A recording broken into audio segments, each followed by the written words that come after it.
I was wiping the breakfast crumbs into my palm when I saw that someone had moved Evelyn's stone. Not far. 3 inches, maybe 4. Just enough that the white edge no longer lined up with the brick border she had laid herself the summer before the chemo started. Anybody else would have called it settling rainfrost heave, one of those small practical things that happen to a house once the woman who kept it steady is gone. But the petunias around it had been watered. I stood there in my robe and undershirt with the dish towel still in one hand and felt something go light and wrong inside my chest. The soil was dark. The leaves were damp. I had not watered them. It had rained 2 days ago, not last night. And the little white stone, the one with the verse Evelyn loved, because she said it sounded less like religion and more like rest, had been turned just enough that it was facing the side porch steps instead of the dining room windows. For a moment, I stayed exactly where I was, barefoot on the cool kitchen tile, looking through the screen door at that flower bed, and the house around me seemed to go still in a way I had learned to distrust since Evelyn died.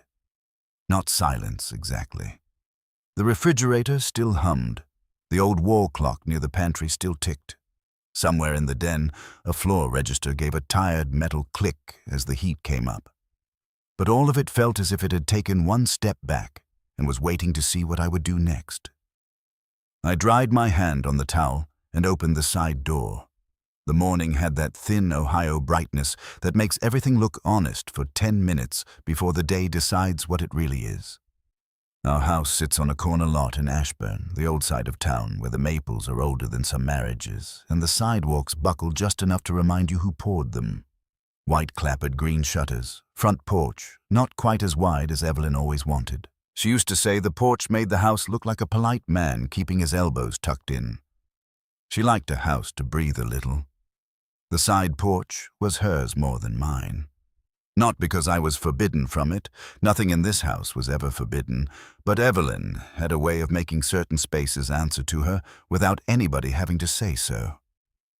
The side porch held her wicker chair, the table with the chipped blue tiled top, the basket of gardening gloves she replaced every spring because she never remembered where the old pears had gone. From the porch you could see the flower bed and the white stone, half hidden by lavender in summer, bare to the world in winter, always simpler than the memorial people at church suggested after she passed. She would have hated anything glossy, hated anything that asked for admiration. The stone wasn't big, about the size of a paving brick, only thicker with rounded corners. White, not pure white anymore, and engraved with a line from Micah that she used to copy into sympathy cards because she said people remembered mercy better than doctrine. I crouched down and put 2 fingers against it. Damp soil clung to the base. Freshly disturbed. A slug trail shone silver over one edge. Somebody had lifted it and set it back. There are men who would have called out then. Men who would have marched straight into the house and demanded to know who'd been on their property before breakfast. I am not built that way.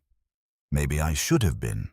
Maybe half the trouble that found me later came from the fact that I spent 68 years believing that if you kept your tone decent, decency would usually answer you back.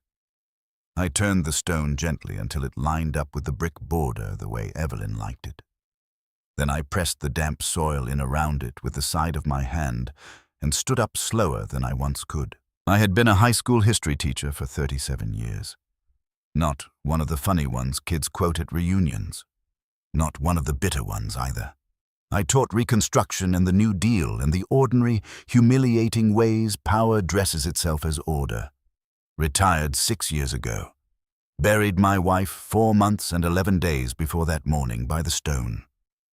Somewhere in those last months, I had become a man who still made 2 cups of coffee out of habit and poured one out down the sink before he remembered why the second cup stayed untouched. I went back inside and finished wiping the breakfast crumbs from the table. That had become one of my routines since Evelyn died. Toast at the small end of the kitchen table, 1 egg, if I had the appetite.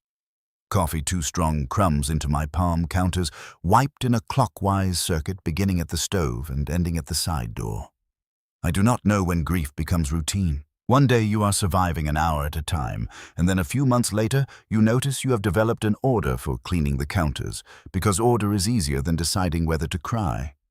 The kitchen still smelled faintly of the lemon oil Evelyn used on the cabinets.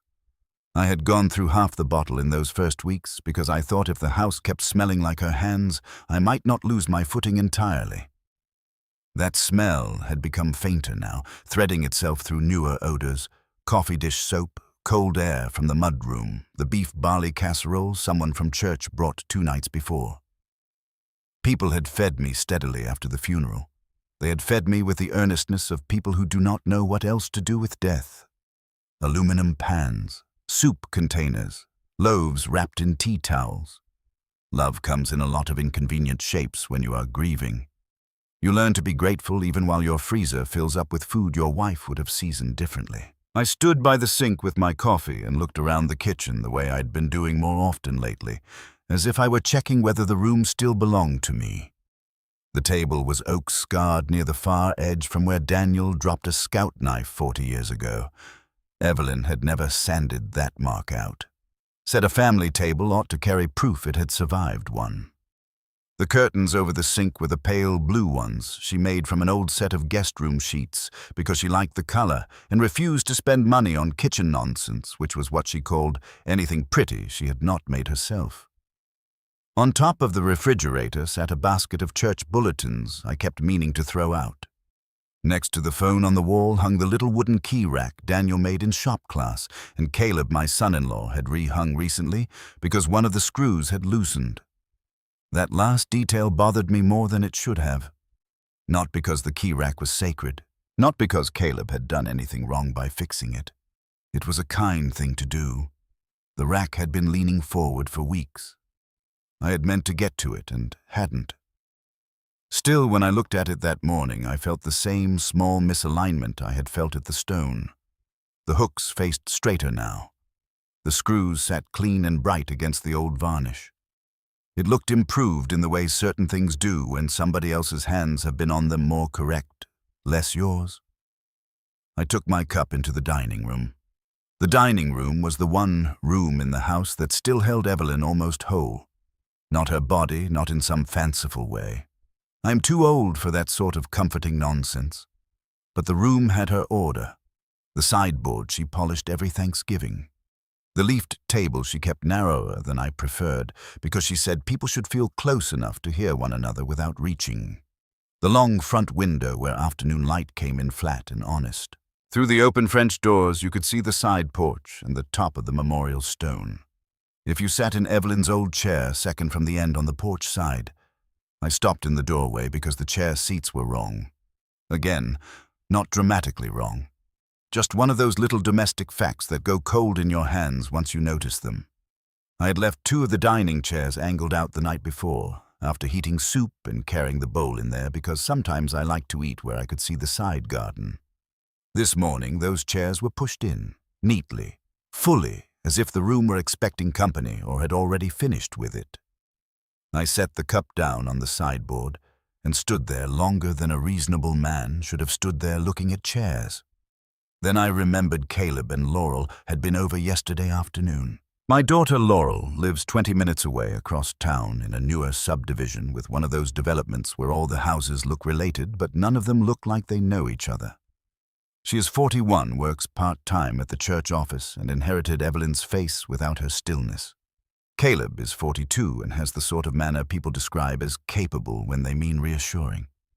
He had married into our family 13 years ago, carrying casseroles to church functions and organizing mission auction bids with a kind of easy usefulness that made older women praise his mother and younger men look as though they should probably step up.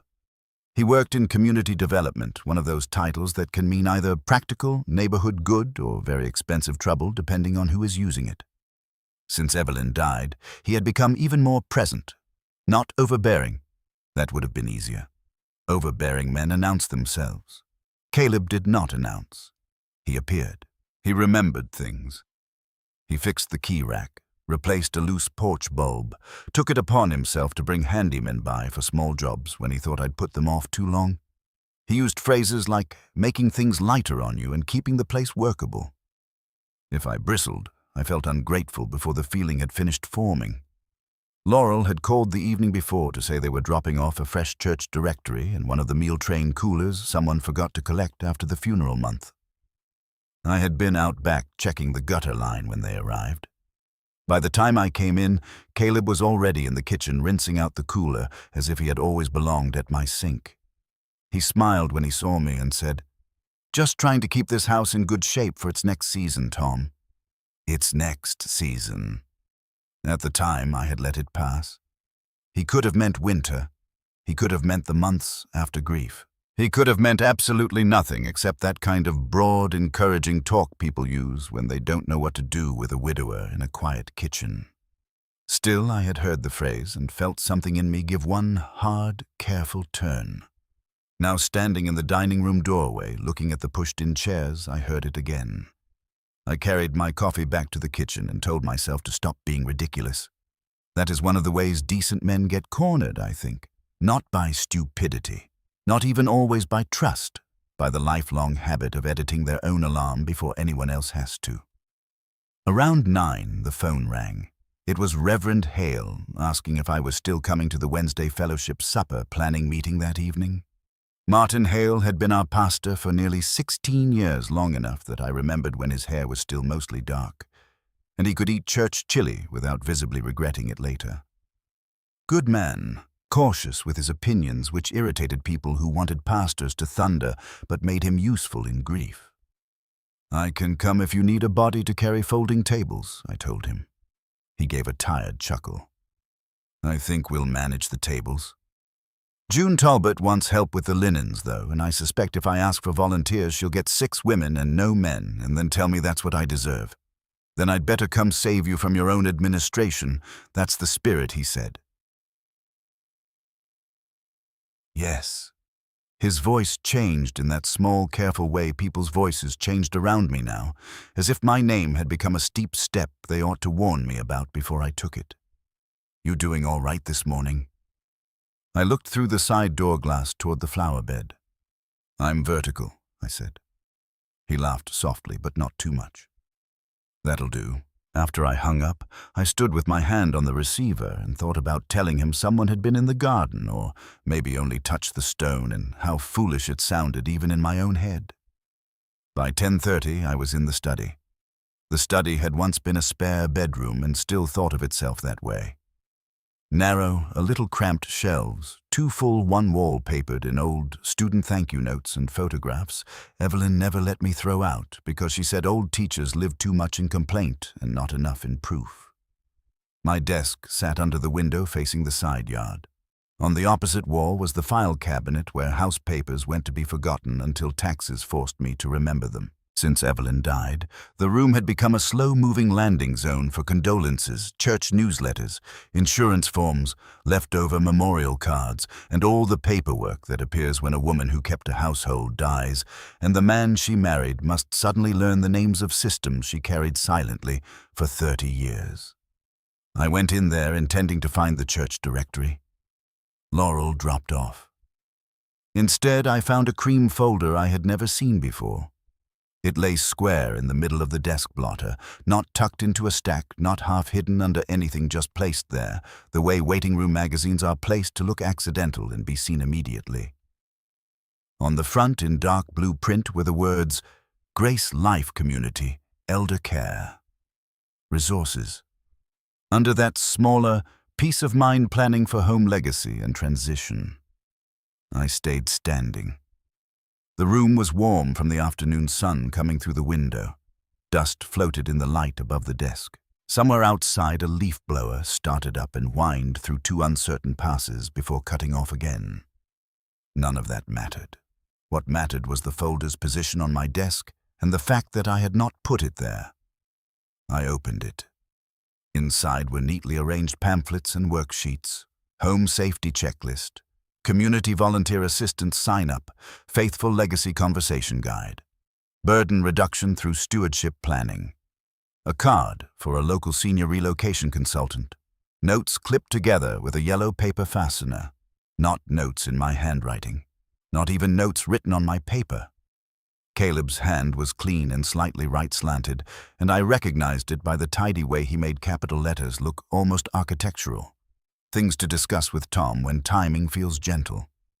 I read that line twice. Below it were bullet points, short and smooth. Long-term upkeep burden. Emotional isolation in large home. Church-adjacent use potential. Stewardship framing better than sale framing. Need pastor blessing before formal stage. I put the paper down and sat slowly in my chair. I do not know what expression was on my face then. If there had been a mirror in that room, I'm not sure I would have wanted it. What I remember is the strange flattening sensation that comes when something is at once not fully explainable and entirely wrong. You reach for the charitable version. You find one. It still smells wrong in your hand. Caleb was involved in church facilities planning. He was involved in all kinds of things. He could have been drafting notes for some other family. He could have set the folder down in the wrong room by mistake.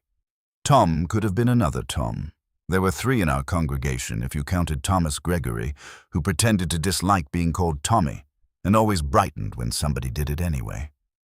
Still, church-adjacent use potential, need pastor blessing before formal stage. I leaned back and looked through the study window at the side yard. The memorial stone sat just visible beyond the hydrangea stems, white in the noon light, turned back where I had set it. The house felt changed again, not in its structure, but in its willingness to look back at me. I was still sitting there when my cell phone buzzed on the desk. Laurel. I let it ring once before answering. "Hey, honey." "Hi, Dad. I just wanted to make sure you found that directory. I found a folder," I said. A pause. Small, not empty. "What folder?" "Cream one.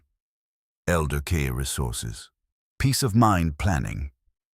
It was on my desk. Oh. Another pause, this one thinner. Caleb might have left that there. He's been gathering some helpful materials. Nothing major. Helpful for what?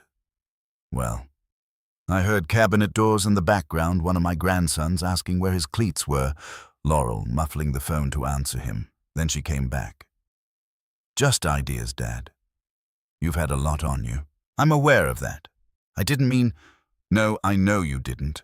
I kept my voice level because she was my daughter, and because once you become a widower, people start listening for fracture in you, the way nurses listen for rattle in lungs. What exactly are the ideas for—" She exhaled softly. "Maybe making things easier. Help with upkeep. Volunteer support.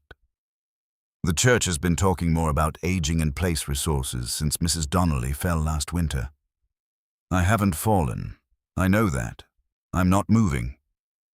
"Dad, nobody said you were moving." That was true. Nobody had said it. Not plainly, which somehow made the whole thing feel more insulting. I turned the page with Caleb's notes over with one finger so I didn't have to keep seeing the line about timing feeling gentle. "Then why does your husband have a note about stewardship framing being better than sale framing silence?" This time not thin, full. When Laurel spoke again, she sounded careful in a way I had not heard from her since she was 16 and trying not to lie badly. "You read his notes?" "They were on my desk. I'm sure there's an explanation. I'd love one." "Dad," she said, and now there was strain in it. He helps with church community planning. Sometimes he writes in shorthand. You know how he is.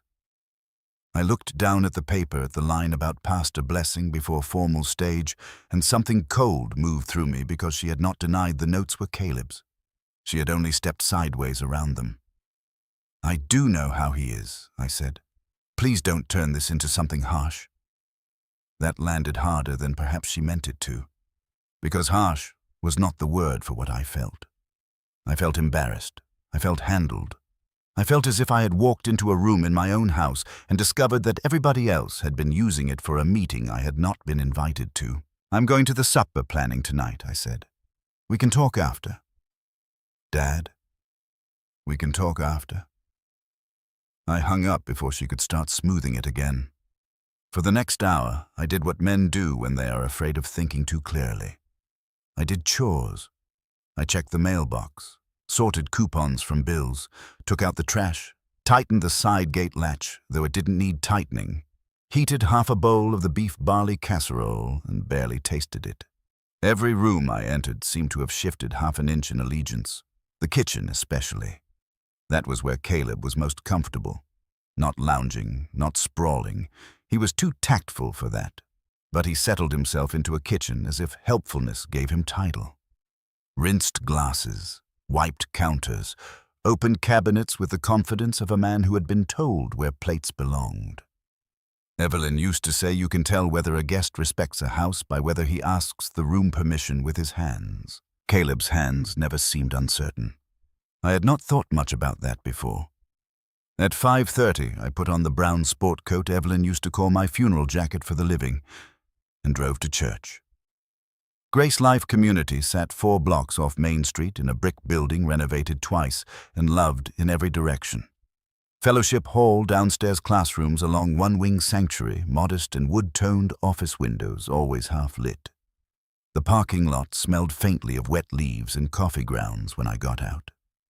Through the side entrance, I could already hear the clatter of serving pans and the muffled rise and fall of women discussing table arrangements with the seriousness of military logistics. Fellowship Hall looked the way it always looked, before a church meal, stacks of chairs against one wall, folding tables being set in rows, paper cups nested beside urns, the industrial kitchen doors propped open with a rubber wedge somebody kept forgetting to replace. June Talbot stood at the far table with a basket of folded linens and a face that could pass for gentle until it decided not to.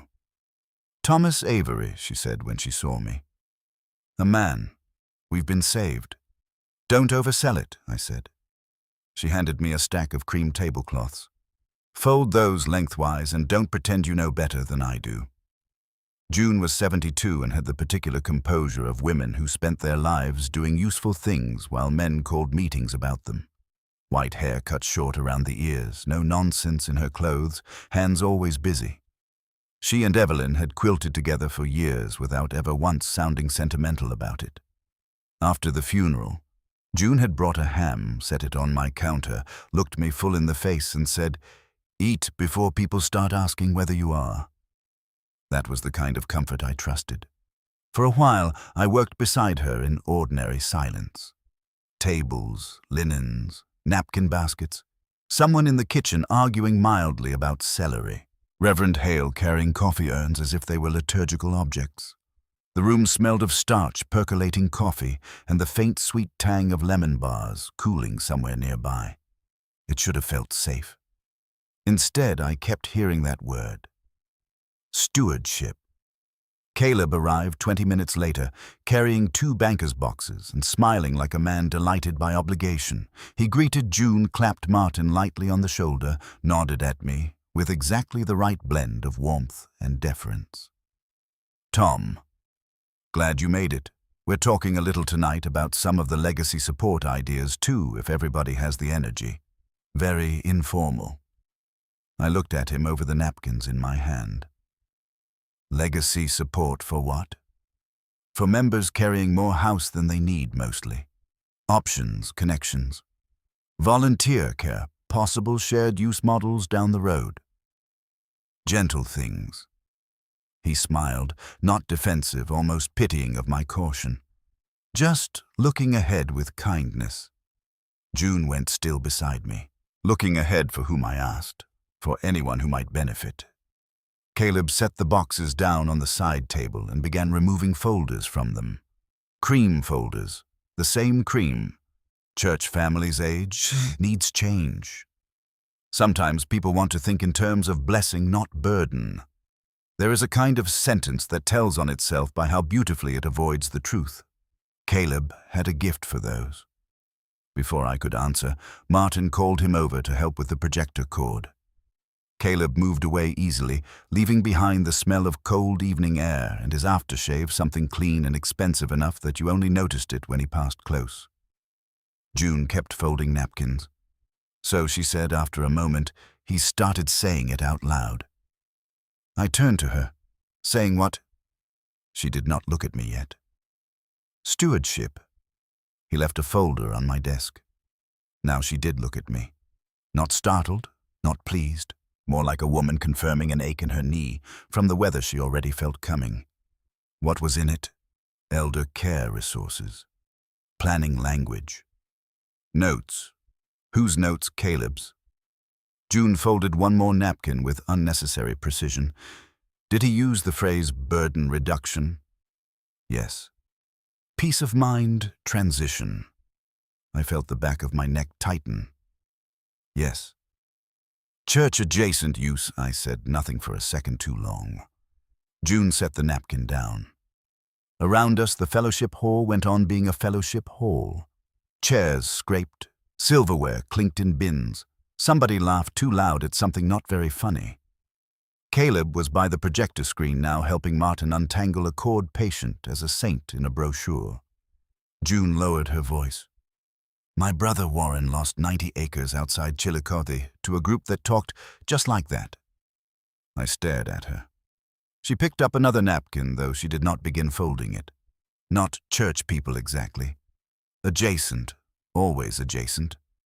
Legacy, stewardship, burden. They talked to him like he was a good man for letting go and a selfish one for wanting to hold what he had built. By the time he understood what kind of language he'd been standing inside, everybody around him already believed the transition was merciful. I felt something hollow out under my ribs. Why didn't you say something sooner?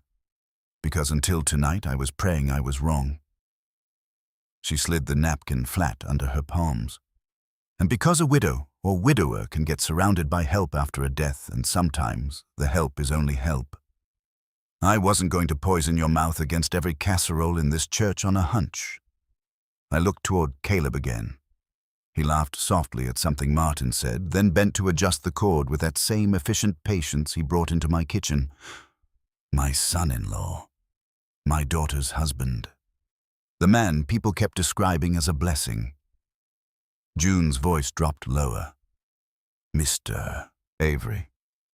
When a man starts using the word stewardship every time he means ownership, you ought to ask who he thinks the house already belongs to. The room seemed to tilt without moving. I set the stack of folded napkins down because suddenly my hands did not trust themselves. You think that's what this is? I think I have heard that music before. That doesn't mean Caleb? No, she said quietly. It doesn't. But it means you stop calling yourself ungrateful for hearing the tune. We stood there with the table between us and the sounds of church life carrying on around us, and I realized with a kind of slow inward shame how badly I had wanted somebody else to give me permission to be alarmed. I wanted to ask her more, but Caleb had turned and was coming back toward us, with 2 folders in one hand. June, he said brightly.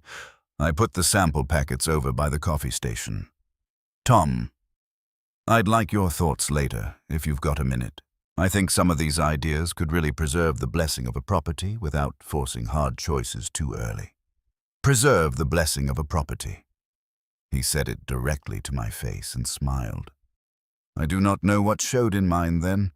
Something must have, because his expression flickered only for an instant, only enough to suggest he had expected gentler water than the kind he had just stepped into. June reached for the folders before I did. We'll all be interested in your ideas, Caleb, she said with such evenness that a less careful man might have missed the steel tucked under it. Wonderful, he said. That's all I want. Good, open conversation. He moved off again.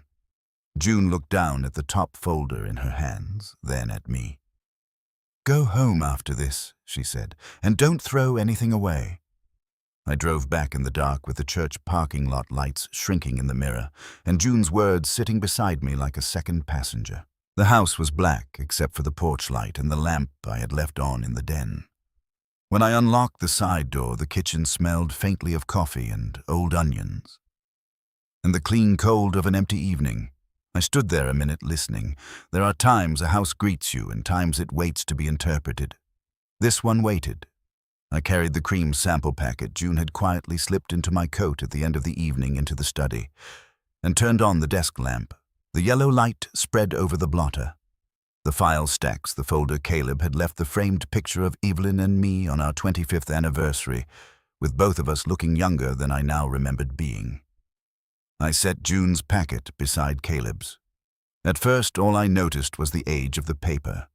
June's was older, yellowed at the edges, printed by some county-adjacent land stewardship group 15 years back. The font was different, the logo different, the paper stock cheaper. I almost laughed at myself. God help me, I almost laughed from relief. Then I opened them both.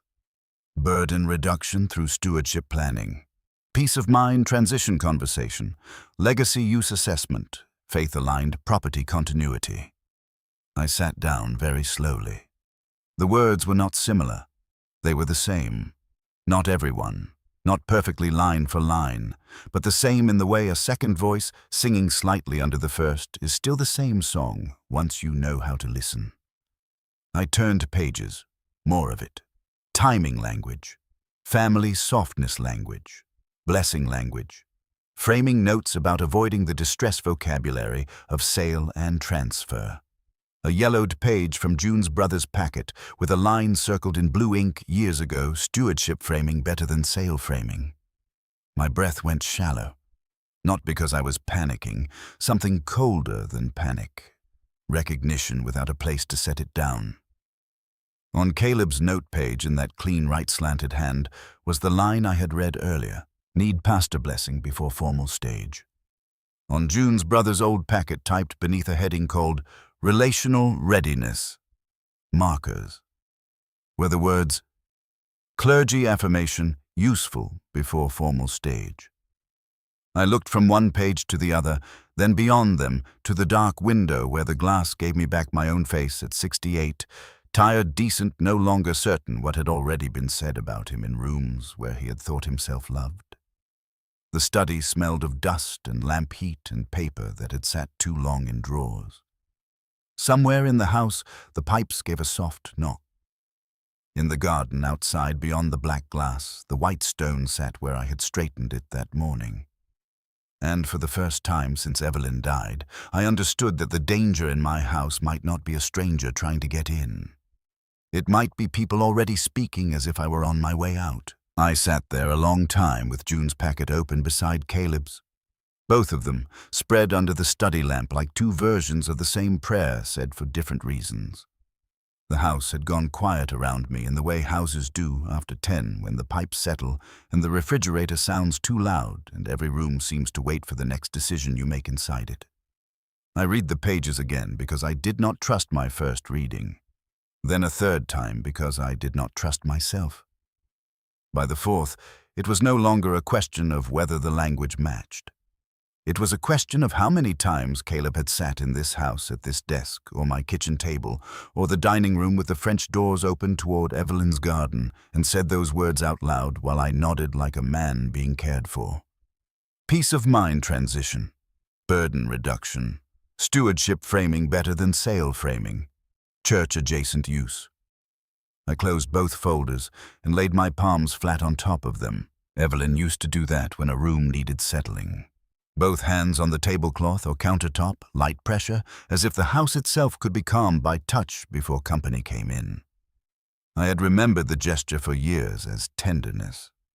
Now, sitting in the study with those folders under my hands, I remembered something else with it. The expression she sometimes wore when somebody from church overstayed their welcome while pretending not to. Not rude, never rude. Just a small inward tightening around the eyes that meant she had already measured what kind of appetite had entered the room. Once, years ago, after a stewardship dinner for some capital campaign, I had mostly forgotten I came into the kitchen and found her rinsing serving spoons with unnecessary force. What happened, I had asked. She shrugged and kept rinsing. Nothing worth saying. That usually means the opposite. She dried her hands and turned toward me with that dry little half-smile she used when she did not want to make a public case out of a private annoyance. Some people like being seen serving more than they like serving. At the time, I laughed, kissed her cheek, asked who she meant. She only said, "You never notice those things until it matters." I remember that now and wish with a kind of useless ache that I had asked her to tell me everything she saw while she was still alive to answer. I should have gone to bed. It was after 11, and I was tired in the ordinary way old men become tired, knees first, then our eyes, then whatever part of the spirit carries the weight of your name through the day. Instead, I opened the file cabinet and began pulling out household folders. Mortgage satisfaction filed years ago. Tax statements, insurance renewals, utility bills. The old folder Evelyn kept for repairs in her neat practical hand. Furnace maintenance, gutter replacement, roof patch, appliance warranty cards clipped together with one of her thin gold binder clips. All the paper life of a decent house held in a steel drawer and made to seem simpler than living in it ever is. Nothing in there said Caleb's name. Nothing said transfer. Nothing said danger. Which would have comforted me if the entire problem had not begun with the fact that people had started using language around my house before they were willing to use facts. I found the church directory Laurel had said they dropped off. It was tucked under a stack of bulletins on the credenza in the dining room, not in the study at all. She had either never looked where Caleb left the folder, or she had, and decided not to tell me. That thought sat badly in my throat. I carried the directory back to the study, set it down, then stopped by the mudroom on my way to the kitchen for water. The mudroom had once been a back porch Evelyn enclosed after Daniel was born because she got tired of boots, coats, and snow melt marching through the kitchen like unpaid guests. It was narrow with beadboard halfway up the walls and a bench I had built crooked and she had refused to let me replace because she said family homes ought to be allowed 1 or 2 honest failures. Above the bench hung the little key rack Daniel made in shop class, fixed now and sitting 2 square against the wall. There were 3 keys hanging there: front door, side gate, basement exterior access. And beside the side gate key on the next hook hung a plain silver key with a white plastic tag I did not recognize. I took it down. The tag had no writing on it. Just a white oblong, cheap and clean, not old enough to have gathered the gray thumb smudge that all the other keys in that house acquired eventually. I turned the key over in my fingers and knew immediately it was newer than the rest. The cuts were bright, the edges sharper. My first thought was that maybe Daniel had cut 1 month ago and forgotten to tell me. My second thought was that maybe Caleb had made a spare after fixing the rack and meant to mention it. The third thought, the one I tried hardest not to let settle, was that nothing in my house should have appeared on a hook overnight without my knowing why it was there. I stood in the mudroom looking at that key until the refrigerator kicked on in the kitchen and made me jump like a fool. Then I hung it back exactly where I found it, went to bed, and slept badly. The next morning, I woke before dawn to the sound of a car door shutting somewhere outside.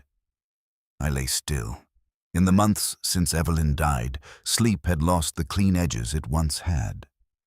I came up from it in pieces, now alert, before fully awake, as if some part of me had decided that being alone in a house required a watchman, even when the rest of me was exhausted. I heard another car door, a murmur of voices. Then nothing. The bedroom was dark except for the sodium yellow wash from the streetlight through the blinds. Evelyn's cedar chest sat under the window. Her robe still hung on the back of the bathroom door, because I had not yet found the moral strength to move it. On cold nights, I sometimes thought I could still smell her lotion in the hall if I opened the door too fast. That morning, all I smelled was the dry winter heat coming up through the floor vent and the faint sweetness of the sachets she tucked into drawers like a woman trying to keep cloth from forgetting summer. I got up and crossed to the window. By the time I eased the blind aside, the street was empty. Just the dark shape of our maple, the sidewalk shining faintly from frost and my own front yard, holding still under the porch light. I told myself it was one of the Donnelly boys dropping off after a late basketball trip or some nurse from the duplex across the way coming home from the hospital. There are a dozen harmless explanations for a car door before sunrise in a neighborhood. Decent men collect them automatically. Still, when I went downstairs, I checked the side gate before I made coffee. The gate was latched. The memorial stone sat straight where I had left it, damp with frost, now instead of water. The petunias were finished for the season, but Evelyn had always kept winter pansies in the side bed longer than any sensible person. 2 of them still clung on in the cold purple faces turned down. I stood there in the gray light. and had the odd feeling that the little garden had become the one place on the property where I still knew what was supposed to mean what. Inside the kitchen was colder than usual. Not by temperature exactly, more by use. The chairs seemed formal.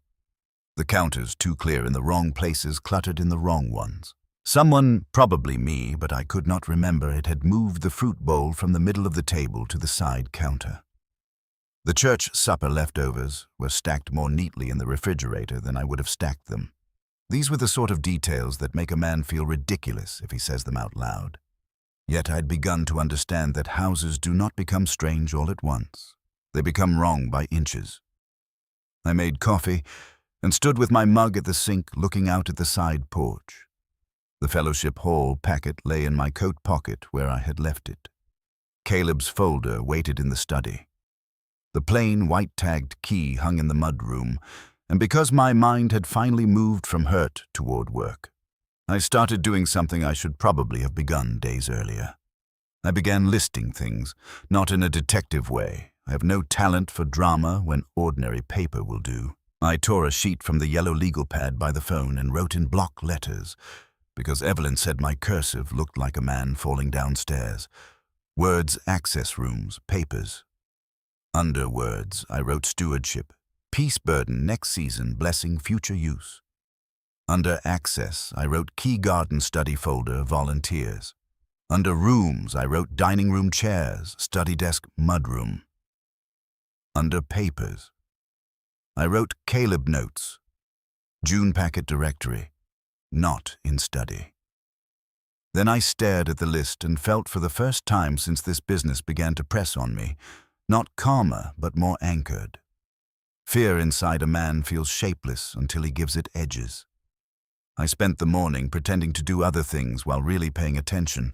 I dusted the sideboard in the dining room and noticed a faint rectangular cleaner patch near the far end where some folder or notebook had recently lain longer than I remembered. I went into the study to straighten the shelves and found 2 pamphlets behind the desk organizer from the same Grace Life Eldercare series as the cream folder, though I had only seen 1 packet before.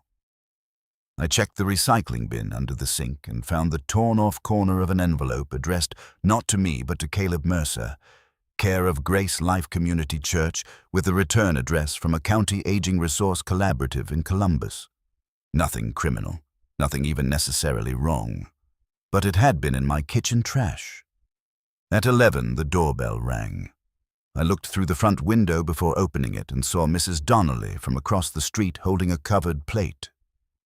60 if she was a day, cheeks red from the cold, permanent expression of someone apologizing for kindness before she offers it.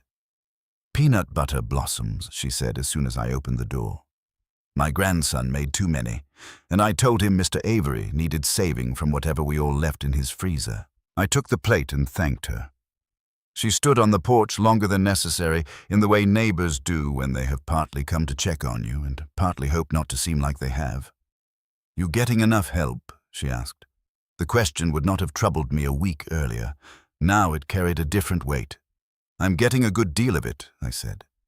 "That boy of Laurel's husband's has been by often." "Caleb, that's him. Nice man." She glanced over her shoulder toward my side yard. "Saw him here with 2 other men Monday afternoon. Thought maybe you were finally having that back railing looked at." "Monday, Gray pickup in that church van they use sometimes for donation runs. They were in and out the side gate a good hour." She paused. "You weren't here?" I felt my grip on the cookie plate tighten slightly under the towel. "No, I was at the cemetery."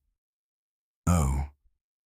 Her face changed not dramatically, but enough to make me regret the answer, though it was true.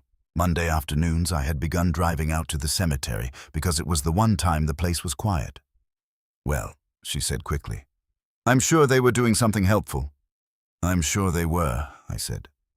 But after she left, I stood in the front hall with the plate in my hands and saw clear as if I had been there. Caleb leading 2 men through the side gate on an afternoon when he knew exactly where I would be. I set the cookies in the kitchen and went straight to the mudroom. The white-tagged key was still there. I took it down again this time, not just looking at it, but slipping it into my pocket. Then I went to the side gate and tried it. It opened the latch on the first turn. I stood there with the gate open a few inches and looked down at the key in my palm. There are discoveries that arrive like thunder and discoveries that arrive like somebody quietly sitting down in your best chair without asking. This was the second kind. Caleb, or someone working with him, had cut a duplicate key to my side gate and hung it on my mudroom rack as casually as if access to my yard were one more family convenience. I ought to have been angrier. Instead, I felt tired and humiliated and suddenly very old, because decent explanations still rushed in even then. He might have cut it for emergencies. He might have meant to tell me. He might have thought he was saving me the trouble. That is the trouble with being raised to think well of people. Your mind becomes the first defense their behavior gets. I shut the gate, locked it, and put the spare key back on the hook. Then I stood with both hands on the mudroom bench and had to breathe for a minute before going anywhere else. Around noon, Daniel called. My son and I have loved one another in a practical American way for years, which is to say, we have often spoken through timing errands, repairs, and weather more fluently than through feeling. He lives in Dayton, drives over when he can, works as a municipal building inspector, and carries guilt. Like some men carry lower back pain quietly and with the knowledge that it worsens if ignored. He had not been as present after Evelyn died as Laurel and Caleb had been. Partly distance, partly that he loved his mother in a way that made being in the house hurt him visibly. "You all right?" he asked without preamble. "That depends on your definition." He let out a breath. "Laurel called me, said you found some things and got upset. I found what your brother-in-law left in my study. Was it bad?" I looked toward the study door. "It was presumptuous. Possibly worse." Silence. Then, "Do you want me there?" That question did something to me. Not because it was dramatic, because it was plain. It did not arrive wrapped in concepts or future blessings or the assumption that I would be relieved to be managed. It arrived like a son asking whether his father wanted company. "Yes," I said. "I can leave in an hour. Come after work. No need to miss a day for my nerves." "Dad, there's a key on the mudroom rack you might want to look at when you get here." He was quiet long enough that I knew his mind had shifted gears. "What kind of key?" "Side gate." "Did you have one cut?" "Nah. I'll be there by 4:30. After I hung up, I carried my coffee into the dining room and sat in Evelyn's chair on the porch side, looking out toward the garden and trying not to imagine what 2 men and a church van had been doing in my side yard while I stood over my wife's grave. That memory made the present worse by changing the past. Monday at the cemetery had been cold and windy. I remembered kneeling to brush dead leaves away from the base of her marker and hearing a church van somewhere in the distance on the road and not thinking anything of it. I remembered talking to her out loud the way I sometimes did when the grounds were empty, telling her Mrs. Donnelly's grandson had made another entire army of peanut butter blossoms, telling her Daniel had still not come by to help me change the smoke detector batteries, telling her nothing that would frighten her if she could somehow hear.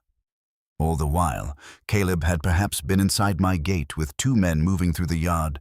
Evelyn loved speaking over my house in the language of planning. That is the kind of thing grief does not forgive quickly, not because it is theatrical, because it feels like theft committed during prayer. I tried to explain it away again. Maybe they had only looked at the railing. Maybe the church van was unrelated. Maybe Mrs. Donnelly's timing was off. But by then, explanation had begun to feel less like generosity and more like surrender. At 1:30, I found the volunteer log. It was in the kitchen drawer where Evelyn used to keep takeout menus, spare prayer cards, and the little pencil stubs she preferred for grocery lists. The drawer had become a catch basin since her death. Rubber bands, funeral thank you notes, batteries receipts, 2 church name tags, a screwdriver I had been looking for since August. Under all of it, folded twice, was a sign-in sheet on Grace Life letterhead.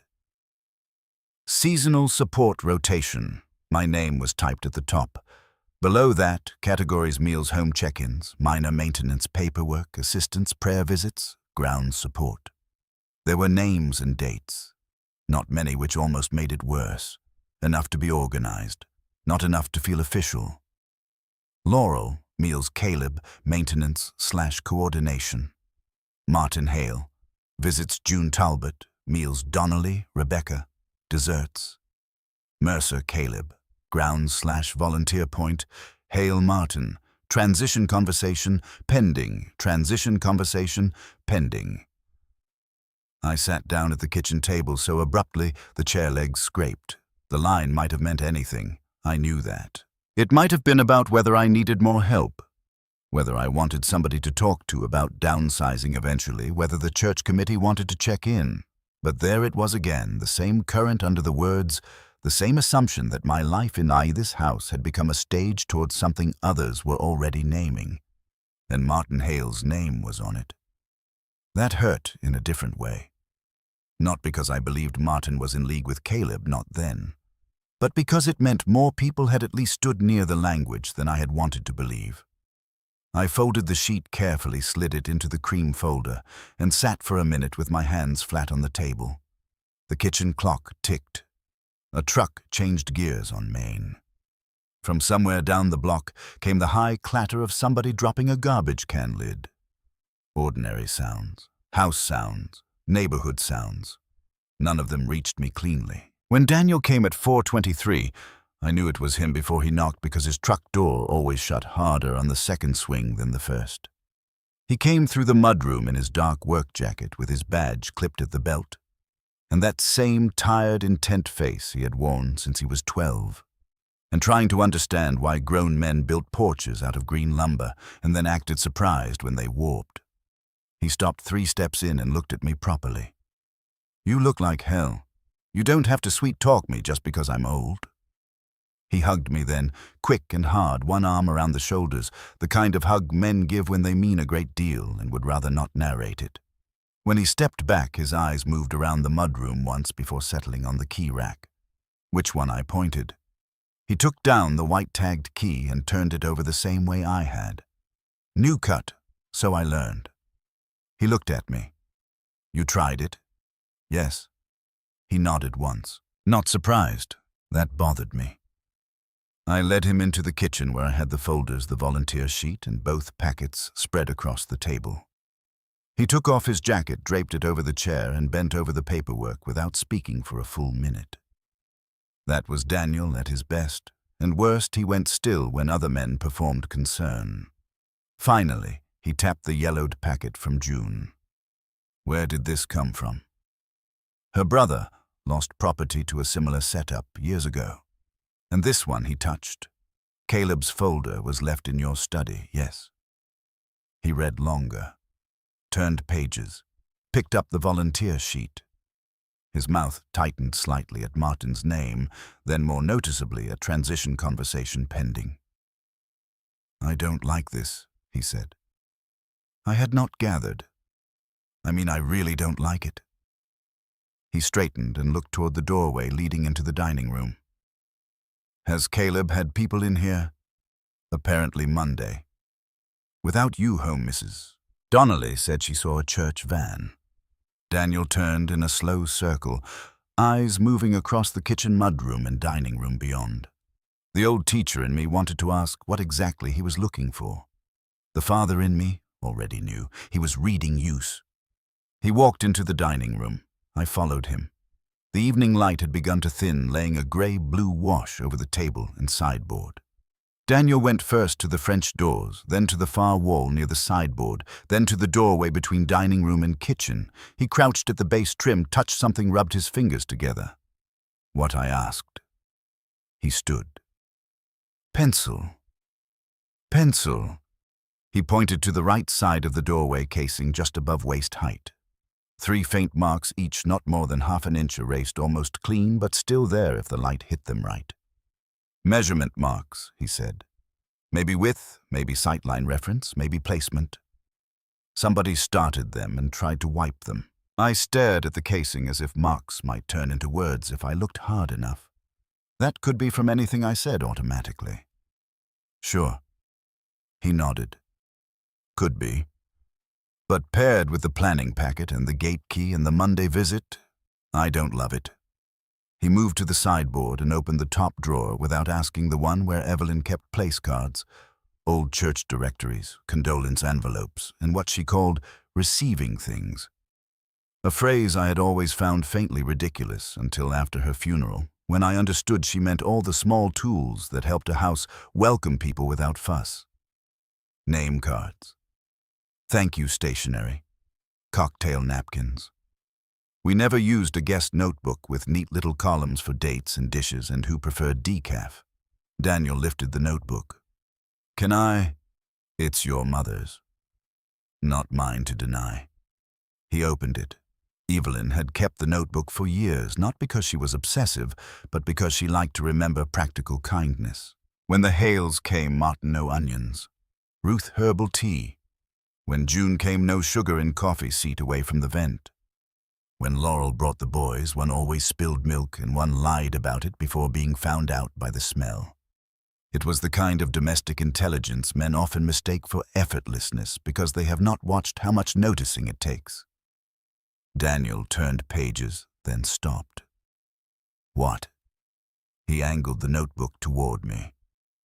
On a page from 6 weeks after Evelyn's funeral, in the margin beside a list of names from a Wednesday supper, was handwriting not hers and not mine.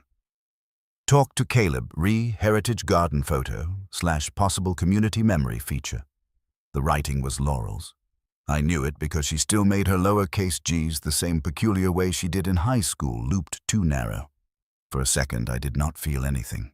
Not anger, not heartbreak, just the weird blankness that comes when reality has the poor manners to enter using your child's hand. I never saw that, I said. Daniel said nothing. I took the notebook from him and looked again. Same page, same line.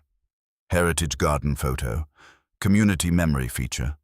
Not a transfer document, not a deed, nothing criminal, but the words worked on me the way mold works behind a wall, quietly, invisibly, spreading through materials that had once been ordinary. She may have written it down because he said it, I heard myself say. Daniel looked at me then with an expression I will remember for a long time because it held both pity and restraint. Dad, I'm not defending him. I know. She may not have known what it meant. She may not have. He took the notebook back more gently than I expected and flipped to the facing page. But somebody was talking about your wife's garden as a feature. I sat down in Evelyn's chair without deciding to. From there I could see through the French doors to the porch light glowing on the side garden, the memorial stone pale in the dusk. Heritage Garden. Community memory feature. The sort of phrases church committees and donor brochures love because they make other people's sorrow sound usable. Daniel lowered himself into the chair across from me and rubbed a hand over his mouth. I'm sorry, he said quietly. For what? For not being here sooner. For thinking Caleb was just one of those polished church guys Mom would have seen through before he could do much. That hurt because it was true, and because it made me see another shape of my own failure. Evelyn had always filtered this world more than I knew. She had taken in the tone of a room the way some people take in weather. I had mistaken that for ease. Now, with her gone, every draft hit me directly. The phone rang in the kitchen. I did not move. Daniel went and brought the cordless back. Martin. I looked at the screen for 2 rings before answering. Hello? Tom. Sorry to bother you at home, Reverend Hale said. I wanted to circle back on last night and make sure Caleb didn't put too much paper in your hands all at once. He gets enthusiastic. Daniel went very still across from me. I kept my voice even. You knew about the packets. A beat. I knew he'd been gathering resource materials. We've had a number of older members needing conversations about support, home upkeep, that sort of thing. Nothing formal. Transition conversation pending, I said. Silence. Then, with careful softness, where did you see that? On a volunteer log in my kitchen drawer. Another silence, and this one answered more than speech would have. Tom, he said, I think maybe it would be best if we sat down together. Nothing has been decided. There's no pressure here. I looked out at the garden and felt the old false belief give way another inch. No one would discuss my house before speaking plainly to me. That belief had been trying to die since June spoke in the fellowship hall. Martin Hale's pause put one more weight on the coffin. I'd like to know. I said why my wife's memorial garden is being described as a possible community memory feature. Daniel's head came up sharply. On the other end of the line, Martin inhaled. Who said that my daughter wrote it in Evelyn's guest notebook? Oh, dear God, he said softly, and unlike the polished language that had been gathering around me that sounded unplanned. What Martin? He took a second before answering. There was an early brainstorming meeting after one of the bereavement outreach sessions. Very early. Too early, clearly. Caleb had broad ideas about how the church might someday support widowed members by creating community-led legacy pathways for home that had become burdensome. I did not understand he was applying that language to you specifically. The room seemed to contract around the sentence. Specifically enough to mention the garden. Tom. Specifically enough for my daughter to write it in my wife's book. I understand why you're upset. No, I said, still calm, which frightened me more than shouting would have. I don't believe you do. Martin exhaled. Let me come by tomorrow. Not with Caleb. No. Alone. I looked at Daniel. He shook his head once small and unreadable. Fine, I said. Tomorrow. After I hung up, the house was quiet again in that same waiting way, but now the waiting had edges. Daniel leaned back in his chair and let out a long breath. That's your authority-backed clue. That's a cheerful phrase. I'm not trying to be cheerful. No. I rubbed a hand over my face. I know. We sat there a while in the dim dining room, not speaking. The porch light held the garden in a pale oval. Somewhere down the block a dog barked twice and stopped. In the kitchen the refrigerator hummed and settled. Finally, Daniel said, I want to see the basement. Why? Because if people have been in and out through the side gate and handling minor maintenance, I want to know what else they've touched. That was sensible. I hated it. The basement stairs opened off the mudroom. Narrow, painted grey rail on one side walls, close enough that carrying anything larger than a laundry basket down them took strategy and language both. Evelyn used the basement like a woman who respected storage but did not worship it. Christmas boxes labeled neatly, canning jars in old milk crates, tools where tools belonged, extra chairs, the chest freezer we kept meaning to replace. After she died, the basement had become one more frontier of postponement. I kept it tidy in sections and let other corners go. Daniel turned on the overhead light. The first thing I noticed was the shelving. Not the shelves themselves, the labels. Blue painter's tape tabs fixed to the front edges of 3 plastic bins I did not remember labeling. Donations. Linens. Garden materials. Did you do these? Daniel asked. No. He crouched by the donation bin and peeled the tape edge back with one thumbnail. Fresh. Not days old, maybe weeks. He opened the lid. Inside were folded tablecloths from church suppers, spare serving platters, 2 boxes of paper place cards Evelyn bought in bulk years ago, and a stack of framed photographs wrapped in dish towels. One of the frames had my dining room in it last Christmas, the year before Evelyn got sick. Tableful candles lit her standing at the sideboard with that tired, happy expression she wore after feeding too many people. What is this doing in a donation bin? Daniel asked. I took the photo from him. My hands shook then, not wildly, enough, because the answer was that nothing in that box belonged under that label, not the tablecloths, not the place cards, certainly not framed family photographs.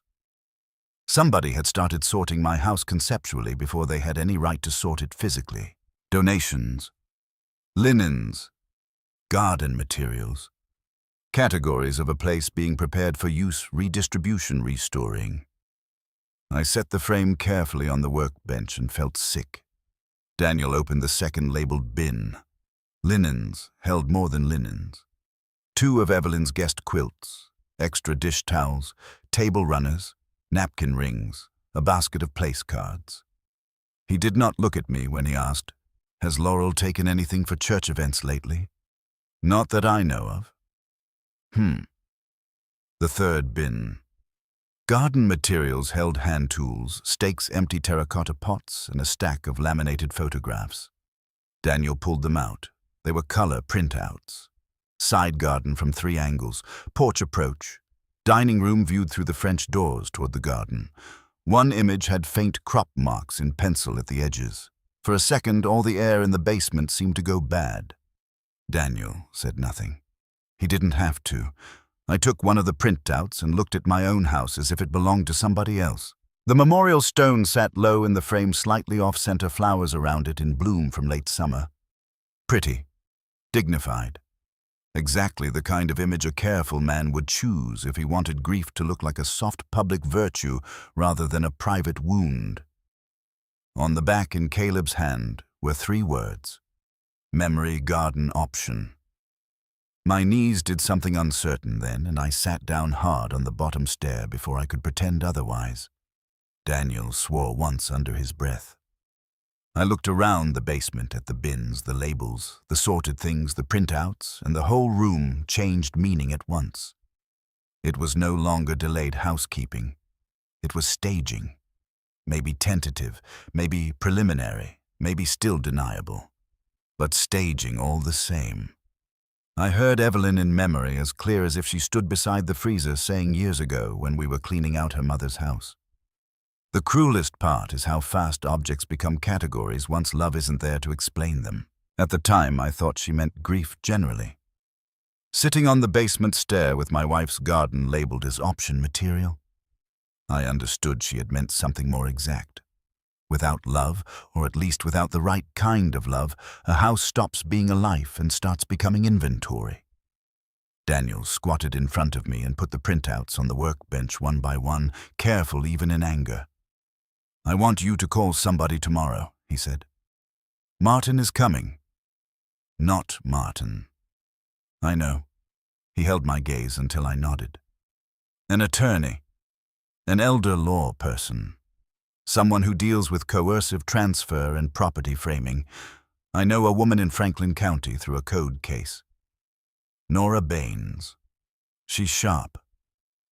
I looked past him at the donation bin with my dining room photograph sitting half inside it. "Do you think Caleb is trying to steal the house?" Daniel was quiet too long to comfort me. Then he said, "I think he has been building a version of your future that assumes your consent would be easier to obtain after enough people said the same thing nicely." That was Daniel's language, not polished like Caleb's, not church-softened, just blunt enough to land without show. And because it was true in shape, if not yet in every fact, it hurt more. We brought the printouts upstairs, not because I feared burglars, because I could not bear to leave them in the basement 1 minute longer. Daniel spread them on the kitchen table under the overhead light. The table, Evelyn's table scar, and all now held photographs of her garden taken as planning material by her son-in-law. The room felt desecrated without any need for big words. He took out his phone and sent a text. A minute later, it rang. He stepped into the mudroom for privacy, though there was little left in that house that felt private. I stood alone in the kitchen with the printouts and the cream folder and the volunteer sheet and the old packet from June. The counter still held Mrs. Donnelly's cookies under their towel. The dish rack held 1 mug and 2 forks. Through the side door glass, the garden lay dark except for the porch light catching the top edge of the white stone. I picked up the photograph marked Memory Garden Option and turned it over again, though I already knew what it said. Caleb's writing was neat, unemotional, the sort of handwriting that believed itself reasonable. That may have been what I hated most. Not greed, not yet. Reasonableness. The theft of the emotional weather around a thing until resisting it sounds selfish. Daniel came back in. "She can see us tomorrow afternoon," he said. "Nora Baines wants copies of everything." I nodded. "Dad," he said softer now, "this is past the point where you owe anybody the benefit of the doubt just because they brought casseroles." That would have sounded cruel from someone else. From Daniel in my kitchen with my wife's garden spread across the table like a proposal, it sounded like mercy. He left a little after 8 with copies photographed on his phone and the promise to return for the meeting with Nora if I wanted him there. After he pulled out of the driveway, I locked the side gate from inside and removed the white-tagged spare key from the mudroom hook. I did not throw it away. I laid it on top of Caleb's folder in the study where it looked like what it was, not convenience, not family ease, but assumption made metal. Then I walked through the house room by room. Front hall, fine. Dining room. Wrong in a deeper way now because I could no longer sit in Evelyn's chair without seeing the photograph of the garden as an option. Study. The folder. The key, the notes, the packets. This room had become the one place in the house where vague wrongness turned into sentences. Mudroom. Still narrow, still beadboard, still the crooked bench I had built, but now I could not look at the key rack without thinking of access as appetite. Kitchen. Worst of all, because kitchens are where families are supposed to speak plainly if they speak anywhere at all. Mine had become a room where language had been softened until I nearly missed what it was carrying. I turned off lights as I went, leaving only the lamp in the study and the side porch light burning. Before bed, I went out to the garden in my coat and slippers. The air smelled of cold dirt and leaves beginning to rot under the hedge. I crouched by the stone and touched the top edge with 2 fingers. The surface was colder than I expected. The engraved verse held a little darkness inside its grooves. For a moment, I almost said Evelyn's name aloud. Not because I believed she could answer, because the urge to speak to the only person who would have understood the exact texture of my shame rose up hard enough to make my throat ache. Instead, I looked back at the house. From the garden, you could see the dining room windows, then the kitchen beyond, then the faint yellow square of the study lamp farther down the hall.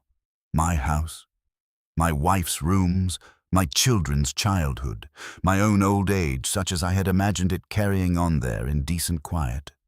And now, threaded through it, another story had begun, laying itself over the top. A community memory feature, a legacy asset, a future blessing, a burdensome home made noble by surrender. No one would discuss my house before speaking plainly to me. That belief did not survive the basement. I stood up slowly and went back inside, carrying that knowledge with me like a second shadow. In the study, I set the photograph of the garden beside June's brother's packet and Caleb's folder. Then I added the volunteer sheet and Laurel's guest book note copied onto a page from my legal pad. When Nora Baines answered the phone the next afternoon, her voice was clean and unhurried. "This is Nora. My name is Thomas Avery," I said. "My son tells me you deal with elder property issues." "I do." I looked at the spread of papers on my desk, the white-tagged key lying on top of them, and beyond the window at the side garden where the memorial stone sat in its proper place. Still mine and already in someone else's language, something else. "I need to know," I said, "whether I'm imagining a pattern or standing inside one." She was quiet for only a moment. "Tell me the words they've been using," she said. So I told her. And by the time I reached stewardship, peace of mind transition burden, reduction memory, garden option, and pastor blessing before formal stage, she was no longer silent in the way polite people are silent when they are listening. She was silent in the way professionals are when they have begun recognizing the shape of a wound before the person describing it has finished admitting it exists. Nora Baines let me finish without interrupting, which turned out to be more frightening than if she had stopped me halfway through. I sat in the study with the phone pressed to my ear and looked out the window toward the side yard while I talked. The memorial stone sat pale in the thin afternoon light, and from where I was, you could only see the top half of it above the winter stems. That bothered me now. The partial view, the way the rest of the object could be hidden by angle and still be present enough to shape the room. When I had listed all the phrases and finished describing the gate key, the volunteer sheet, the labels in the basement, and the photographs marked memory garden option, there was a pause on the line. Not disbelief, not caution, recognition. Mr. Avery. She said I'd like to see all of it in person. The words were plain and quiet, but they moved something heavy inside me because they were the first words anybody had said about this that did not try to comfort me out of my own alarm. "Do you think I'm standing inside one?" I asked. "I think you've described a pattern I've seen before," she said. "Not identical every time.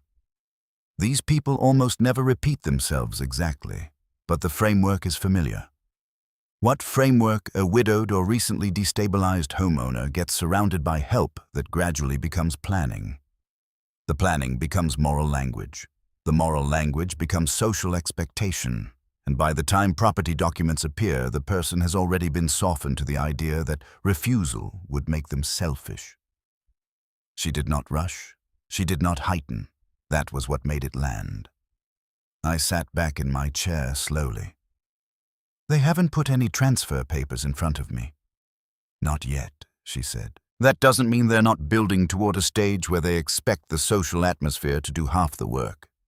The study suddenly felt too small, or perhaps it had felt that way for some time, and I had only now learned the right name for the pressure. She asked for names, dates if I had them, copies of what I could make, anything handwritten, anything showing repeated phrase patterns, any notes tying church or family support language to future use language. "Do not confront him yet," she said. "I wasn't planning to." Good. People like this are usually careful. The moment they understand that the target is no longer confused, they shift tones.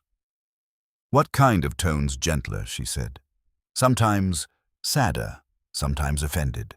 Sometimes they become very patient in public and very efficient in private." I looked through the study doorway toward the kitchen where the phone pad still sat by the wall receiver and the yellow legal sheet with my 4 headings lay folded beside it. Words, access, rooms, papers. She could not see me, but I found myself nodding. "When can I come?" she asked. The clock on the study shelf said 2:18. "Tomorrow afternoon," I said. "My son can be here." "That's fine. One more thing, Mr. Avery. Yes, if you have any instinct to start cleaning up the house before I arrive, don't. Leave the room use and object placement the way you have found them as much as possible. Spatial assumptions matter in cases like this." After we hung up, I sat another minute without moving, and one line of hers kept circling back through me. The social atmosphere does half the work. That was exactly it. The whole thing had made me doubt my own right to object before I even had an object I could name cleanly enough to object to. It had entered through moods, arrangements, useful hands, softened phrases, concern that arrived with coffee and extension cords and church bulletins tucked into folders. It had used my own house's manners against me. I got up and locked the study door. That sounds theatrical, and it was not. It was practical. The little brass key had always hung on the inside of the top desk drawer, because Evelyn liked the study left open but the file cabinet closed when children were in the house. I had not turned that lock in years. When the latch caught, it made a small, dull metal sound that seemed to travel through me more cleanly than any sermon I had heard in months.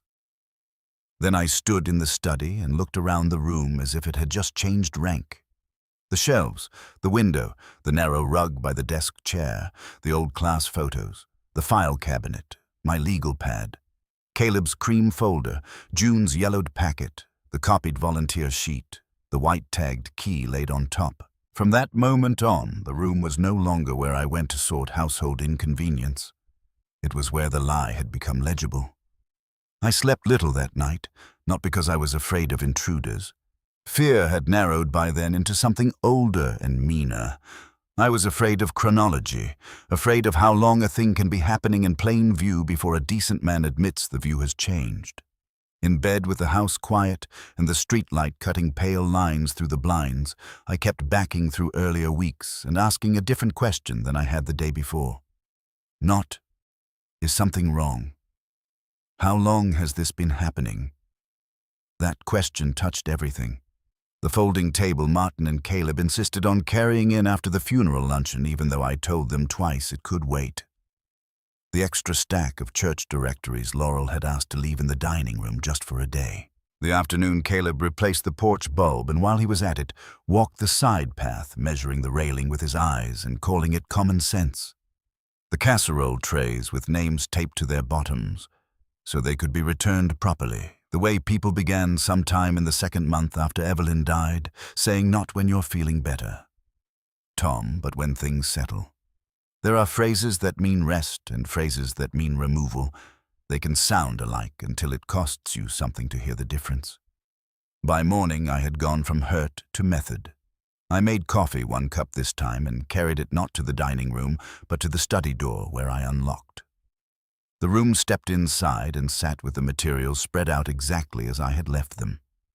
I began a second list. Dates, visits. Language, who knew? Under dates, I wrote everything I could remember with some confidence. Evelyn's funeral, the meal train start, the first church bereavement session, the Monday I had gone to the cemetery while Caleb and the church van were at my house, the Wednesday supper planning meeting, the day June gave me her brother's packet, the call with Martin, the call with Nora. Under visits, I listed anyone I remembered coming into the house in those weeks for reasons other than simple condolence. Caleb, Laurel, Martin. The volunteer handymen I had barely registered because Caleb introduced them like weather. 2 women from the freezer meal rotation. Daniel, twice. Mrs. Donnelly, mostly porch-level kindness.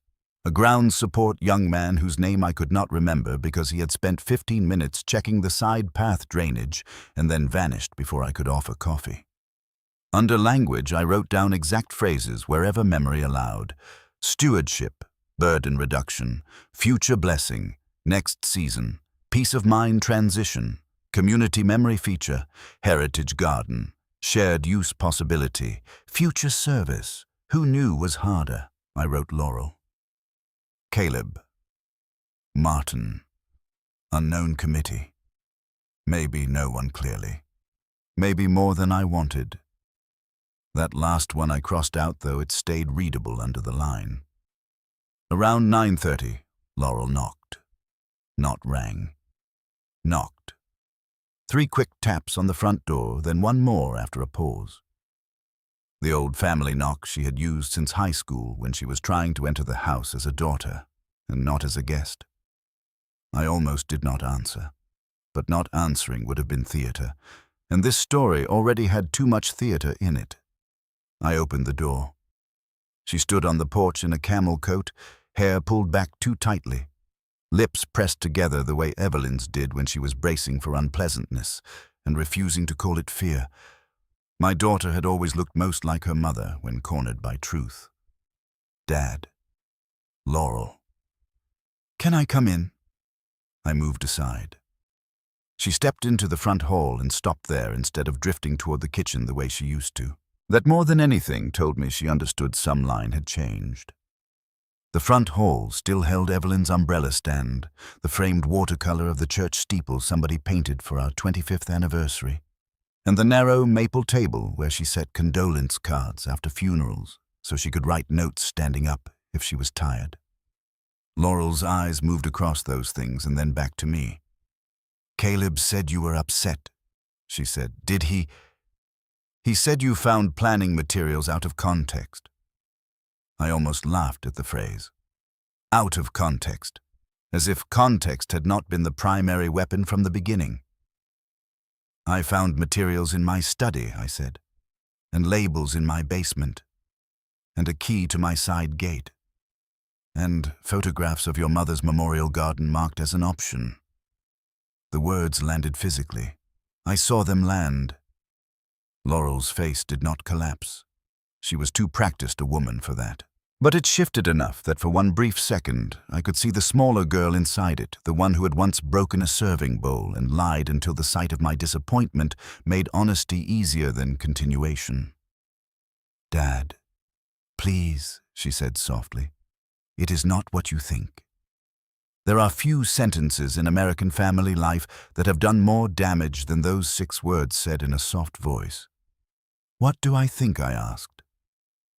She opened her mouth. Stop started again. You think Caleb has been trying to take your house? Hasn't he? No, too quick. Not the word itself, the speed. I held the front door open behind her because suddenly the hall felt airless. What then? She folded her arms, then dropped them as if catching herself doing something defensive. He has been trying to create options, support, planning. You've been alone. You've been overwhelmed. We all see that. Or, that's not fair. No, I said. Fair would have been asking me before my wife's garden became a feature. Pain moved across her face, then sharp and real. I wrote that down because he was brainstorming church memorial concepts, not because anything had been decided. Brainstorming in whose house? In conversation, around people. It wasn't, was it before or after the funeral reception? Laurel. She looked at me. That was the moment I knew she knew more than she had admitted. Not everything, perhaps not the shape of Caleb's full appetite, but enough to be frightened by that question. After, she said quietly, "How soon after I don't know. Try." She looked toward the dining room, toward the side porch beyond, toward the space her mother had once commanded with casserole dishes and guest towels and a glance.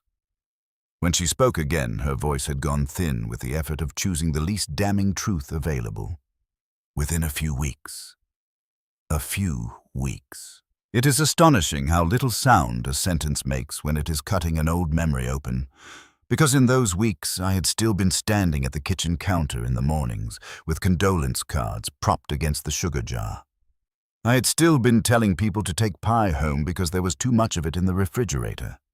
I had still been sleeping on my side of the bed, only because hers felt impossible, not because I had yet understood that while I was doing all that, my son-in-law was trying phrases out around my wife's death like a man choosing tie colors. "What did you think was happening?" I asked. Laurel's eyes filled, though she did not cry. Another thing she got from Evelyn. I thought he was getting ahead of things. "For whom?" "For you," she said. And now the hurt in her voice was real enough to make mine harder to keep. "Dad, do you know what it's been like watching you in this house since Mom died? You forget meals. You keep things in piles. You answer questions halfway.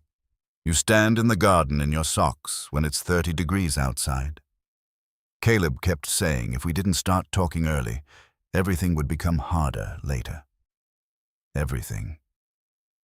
I heard in that one word the whole broad, convenient machinery of what Caleb did.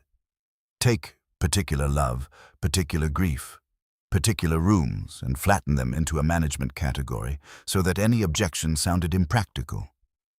"So you let him talk." I listened. "You wrote it in your mother's book." Her face changed again. This time anger flickered through the hurt. Good. Anger was at least honest blood. It was a note, Dad. It was her book. Silence. I had not raised my voice. That was perhaps why the sentence stayed between us so cleanly. She looked away first. "I didn't think," she said. "That is the first true thing you've said." She inhaled sharply, and for one dreadful second I saw how close I stood to becoming the kind of old man children used to justify their own secrecy. But this was not one of those cases where the younger generation was simply doing what the older one refused to do. This was something else, something narrower and uglier, and I could not step back from it just to preserve the appearance of kindness. "I'm meeting with an attorney this afternoon," I said. Her head came up. "What Nora Baines? Elder property cases. Dad, that is extreme." "No. Extreme would be pretending I have not been discussed into categories in my own house." Her expression closed down then in a way I had seen only a few times in her life, once at 16 when a teacher accused her of cheating, once at 23 when a boyfriend lied to her without even trying to lie well, and once in the hospital parking lot after we were told Evelyn's scans had changed. Not rage. Armor. "If you do this publicly," she said, "you are going to hurt a lot of people." There it was. Not "you will be wrong," not "Caleb is innocent." You will hurt people. I studied my daughter's face, and something in me gave way more completely than it had the night before. because that sentence meant the weather around this thing had already formed. Already the sin was not the act, but the disruption of the act's clean social finish. "Who taught you to say that?" I asked. She said nothing. Was it Caleb? Dad? Was it Caleb, or have you started hearing him in your own head? She turned and walked into the dining room like a woman who needed space and had forgotten she was in the house she was trying to describe out of my hands. I followed. Morning light lay pale across the table. The sideboard gleamed where I had dusted it. Through the French doors the garden waited.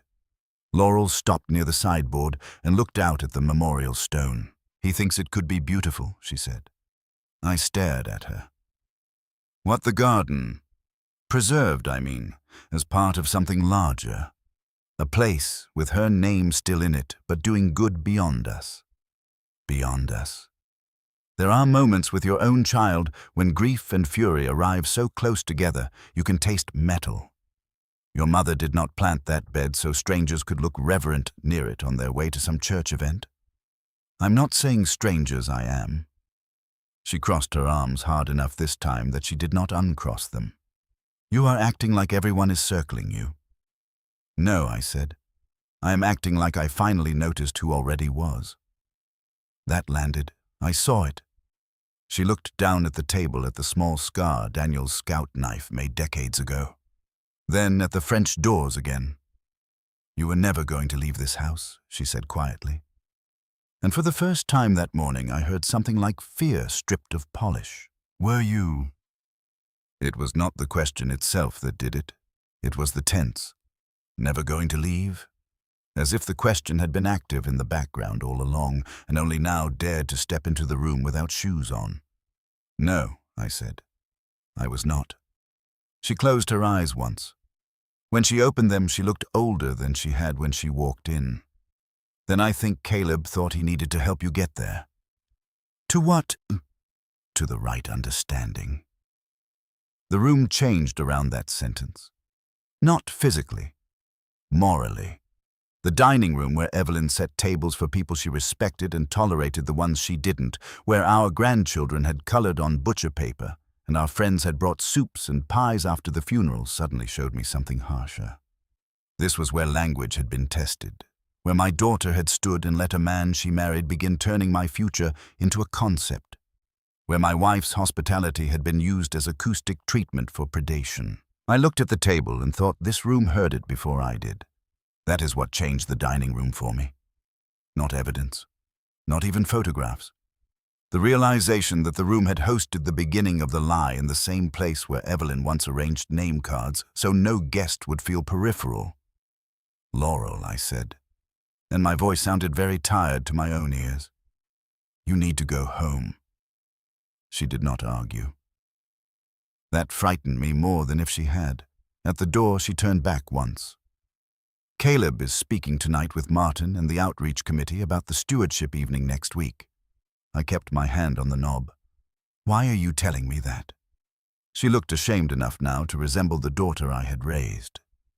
"Because if you are going to do something, then whatever you do needs to happen before he thinks your silence is agreement." That was the first kindness she had offered me all morning, and it came wrapped in the ruin of everything else. After she left the house, felt thinner, not emptier. Emptiness, I understood. This was different.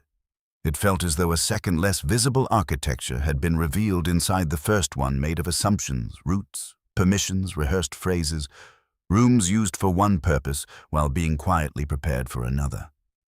I moved through the kitchen and study with greater care now, not from fear of being watched, but from the knowledge that I had been. At noon, I ate half a sandwich standing at the counter. I no longer trusted the kitchen table unless I was using it for my own work. A ridiculous thought, perhaps. But once you understand a room has been used to soften you, the table in that room becomes harder to approach without choosing who speaks first. At 1:30, Martin Hale arrived alone. He came through the front door with his hat in his hand, and the look of a man who had spent the drive rehearsing honesty and finding it increasingly expensive. We sat in the study because I would not have this conversation in the dining room, and because by then the study belonged to facts. He looked around once when he entered, taking in the spread on the desk, the locked file cabinet, the folders, the copied sheets, and perhaps also the change in me. I do not know what I looked like that afternoon, but I know I no longer looked like a widower, hoping everyone in his house meant well. "Tom," he said quietly, "I should have come sooner." "Yes," I said. He flinched, not theatrically, not with self-pity, just enough to prove the word hit where it should. He sat opposite me and rested both hands on his knees. "I need to be careful and plain. I would appreciate that." "There were conversations," he said. "Early. Informal. Caleb framed them broadly at first, how churches fail older members by waiting until a crisis before discussing support housing burdens, legacy uses of underutilized family properties." It sounded thoughtful. "Underutilized," I said. He nodded, once ashamed now. "Yes, that sort of language." "When did my house enter those conversations?" His silence then was the longest I had heard from him in 16 years. "Before or after the funeral luncheon?" I asked. He looked down at his hat before he said, "There are revelations that shock. This one did not shock me. It did something crueler. It took the last generous ambiguity and removed it from the room. Before Evelyn's funeral luncheon, before the flowers wilted, before the first stack of sympathy cards was even done arriving, before I had yet learned how quiet a refrigerator sounds in a house missing one person. My wife's death had not merely left me vulnerable. It had created a schedule. I must have gone quiet for longer than I realized, because Martin said my name twice before I answered. What exactly was said, I asked. He swallowed. Caleb approached me after one of the bereavement coordination meetings. He said he wanted to think responsibly about families who become overwhelmed by homes after a loss. He mentioned your place specifically as one of several examples of houses with potential for community memory, small-scale hospitality retreat use, heritage gardens. It sounded too soon. I can see that now. At the time, I thought he was trying to think beyond casseroles and hand-holding. Did he say he had spoken to me? No. Did you ask whether he had? Another silence. Smaller. Worse. No. I looked at the folders on the desk rather than at him, because suddenly I could not bear the full sight of another decent man's failure. What would have happened? I asked if I had remained quiet another month. He did not answer immediately.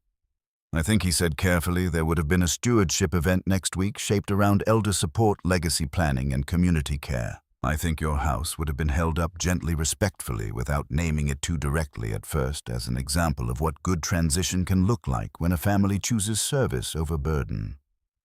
My mouth actually went dry. Held up gently, respectfully, not naming it too directly at first. The whole architecture of it stood there at once. The event, the room, the packets. Caleb at a podium sounding more sorrowful than ambitious. Martin nearby, not endorsing a theft so much as blessing an atmosphere. Me in a chair somewhere, perhaps invited, perhaps thanked, perhaps. Expected to nod at exactly the right moment, while my silence completed the transfer of moral ownership long before any paper crossed a table. And when would I have been told? I asked. I don't know. That strangely I believed. Because men like Martin do not build traps. They sanctify roads they have not inspected thoroughly enough, which is a different sin, but not no sin at all. He looked at me then with real pain in his face. Tom, I failed you. The study window looked out at the side yard. The light had shifted. The memorial stone was now mostly in shadow. I remembered Martin standing in my front hall the day after Evelyn died, one hand on the umbrella stand, speaking gently to me, while casseroles kept arriving, and women from the quilting circle moved through the dining room with stacked plates. I had trusted that memory. Trusted it because grief needs witnesses, and Martin had seemed one. Now even that memory went dim around the edges, not because he had plotted against me, but because he had stood close enough to ambition to catch some of its dust and never warned me to shut the window. You need to tell the truth next week, I said. If that's what is required, I will. That is what is required. He nodded. When he left, I locked the front door behind him and leaned my forehead briefly against the wood. Not from weakness, from the weight of the new chronology. Before the funeral luncheon, the words repeated until I hated them. At 3, Nora Baines arrived. She drove a dark sedan with no vanity about it, wore a charcoal coat, and carried 2 accordion folders and a legal pad already tabbed. 50-ish, maybe. Sharp face, practical shoes, hair pinned back without ceremony. She shook my hand once in the front hall and looked at the house, while doing it not politely but professionally, the way a surveyor looks at land without insulting it by pretending not to be measuring anything. My condolences, she said, and let's not waste time. I liked her immediately. Daniel arrived 10 minutes later, still in his work jacket, carrying copies and a roll of blue painter's tape from his truck, because apparently when my son feels frightened, he brings tools. That too I loved him for. We sat in the study first, then moved into the kitchen because Nora wanted to understand flow. "Show me where materials appeared," she said. So I showed her. The desk in the study, the kitchen drawer with the volunteer log, the mudroom key rack, the basement bins, the dining room sideboard drawer with Evelyn's guest notebook, the French doors looking toward the memorial garden. She moved slowly, making notes, asking short questions. Not one of them wasted. "Who usually sat here?" she asked in the dining room. "Evelyn there," I said, touching the chair nearest the French doors. "Me here. Martin often there. Caleb wherever there was work to be done." "That last part is useful," she said. "Why?" "Because people who naturalize themselves into household labor positions often gain authority without formally asking for it." She asked to see the photographs again. The packet, June's brother's material, Martin's name on the volunteer sheet, Laurel's note in the guest book. She said nothing dramatic when she laid Caleb's packet beside June's old one. She just underlined identical phrases with a yellow pencil and let the pages answer for themselves. "Same framework," she said. "Identical?" Daniel asked. "No. Better than identical. Adapted. If it were identical, I'd call it stupidity. This is practiced." That word sat in the room hard enough to make me grip the back of a chair. She opened one of her accordion folders and removed photocopies from 3 unrelated cases. Different churches, different counties, different paper stock, but there they were again, or near enough: peace of mind, transition, stewardship, conversation, burden reduction, future, service, legacy, continuity. I felt something inside me grow very still. "This is what they do?" I asked. "This is one version of what people do when they understand that older adults are often easier to move morally than legally," she said. "You don't begin with sale. You begin with service. You don't begin with transfer. You begin with relief. You make the target feel that keeping their own life intact might burden a wider good." Daniel muttered something low and filthy under his breath. Nora ignored it. In the basement, she stood over the labeled bins and looked at the contents without touching them at first. Then she lifted the dining room photo from the donation bin and the quilts from linens and the laminated garden printouts from garden materials. "This," she said, "is not grief clutter. This is categorical pre-sorting." "Meaning?" I asked. "Meaning someone has already begun translating a household into usable classes." She put the photo back down. "That matters." When we returned upstairs, she asked if there were any upcoming meetings, presentations, church events, or legacy conversations in which Caleb had reason to assume my presence or my silence. I told her what Laurel had said. She went still, then looked at me more directly than she had before. "If he expects you at that event, and if your house is even indirectly represented, then the social stage is already being built." I sat at the kitchen table where Caleb had so often tried to make gentleness sound like a direction I had already chosen. "What if I just don't go?" I asked. "You can," she said. "But understand what absence does in systems like this. If enough people have been prepared to think transition is benevolent, then silence can be spent for you. Not legally, morally." He may speak as though you're still processing, still grateful, still considering, still leaning toward what he will call peace. The kitchen changed then in a way I felt physically. This table, these chairs, this room. All at once, I saw how many conversations had happened here, not because kitchens are convenient, but because kitchens lower a man's guard. Coffee, familiar cabinets, the weather discussed first, small repairs mentioned second, future ease brought in third. By the time the dangerous word arrived, it had already warmed its hands at your stove. I looked at the tabletop and said, "He thinks I'll stand there with him." Nora's eyes sharpened. Would he?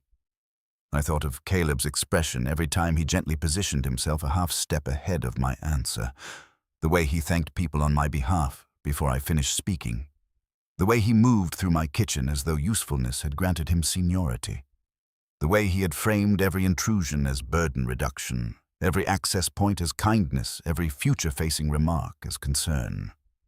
Yes, I said, he would. Daniel leaned his fists on the table. Then we don't give him that. Nora closed her folder. No, she said. We do not. I had not intended to become the sort of man who makes plans against his own son-in-law. That is not a sentence most fathers imagine needing in late life. Yet there we were, in my kitchen, with daylight failing beyond the side porch. An elder law attorney, my son, and the sordid remains of my trust spread between us. What do I need, I asked. Dates, Nora said. Copies. A complete sequence of materials. Your recollection of who said what and when. And one more thing. What you need to decide whether you are prepared to say in public that your wife's memory was used as social leverage. Because once you say that the room won't be able to pretend this is just a misunderstanding between strong personalities, that sentence hurt more than any legal talk could have. Because it was true, and because saying it aloud would make it finally real in a way private recognition had not yet fully done. After Nora left, Daniel stayed. We ate soup from the freezer standing at the counter because neither of us wanted to sit at the table anymore.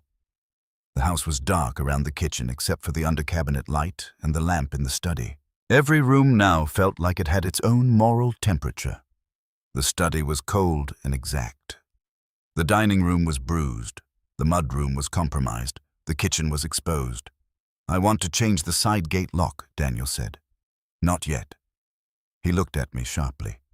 If I do that now, Caleb knows I know. He'll know soon enough. Yes, I said. But not before I'm ready. Daniel stared at me a second longer, and I saw him recognize in me something he had not seen in weeks, maybe months. Not strength, exactly. Alignment. Okay, he said. We spent the next hour making copies, photographing labels, logging dates, and writing down every phrase I could remember hearing in my own house. Daniel's handwriting was blockier than mine, more impatient. Mine looked steadier tonight than it had looked the day before. At one point he held up the brochure photograph of the garden and said, "This one's the killer." "No," I said. "This one's the wound." He looked at me, then nodded once. Yeah, after he left the house, no longer felt like shelter. It felt like a place I would have to reclaim by knowing it better than the lie did. I took Caleb's cream folder, June's yellowed packet, the volunteer sheet copy, Laurel's note copy, the printout marked Memory Garden Option, and Nora's comparison notes, and wrapped them in brown butcher paper from the pantry. Not because I needed theatrics, because I wanted one bundle I could carry without dropping pieces of my own humiliation across the floor. When I tied the string around it, the shape in my hands felt strangely like a parcel of dishes sent after a death grief made portable labeled for transit. Then I locked it in the study desk drawer. In bed that night I did not ask whether exposing this would hurt people. It would. That question was over. The real question now was whether keeping peace would make me complicit in my own removal. By dawn, that answer had come too.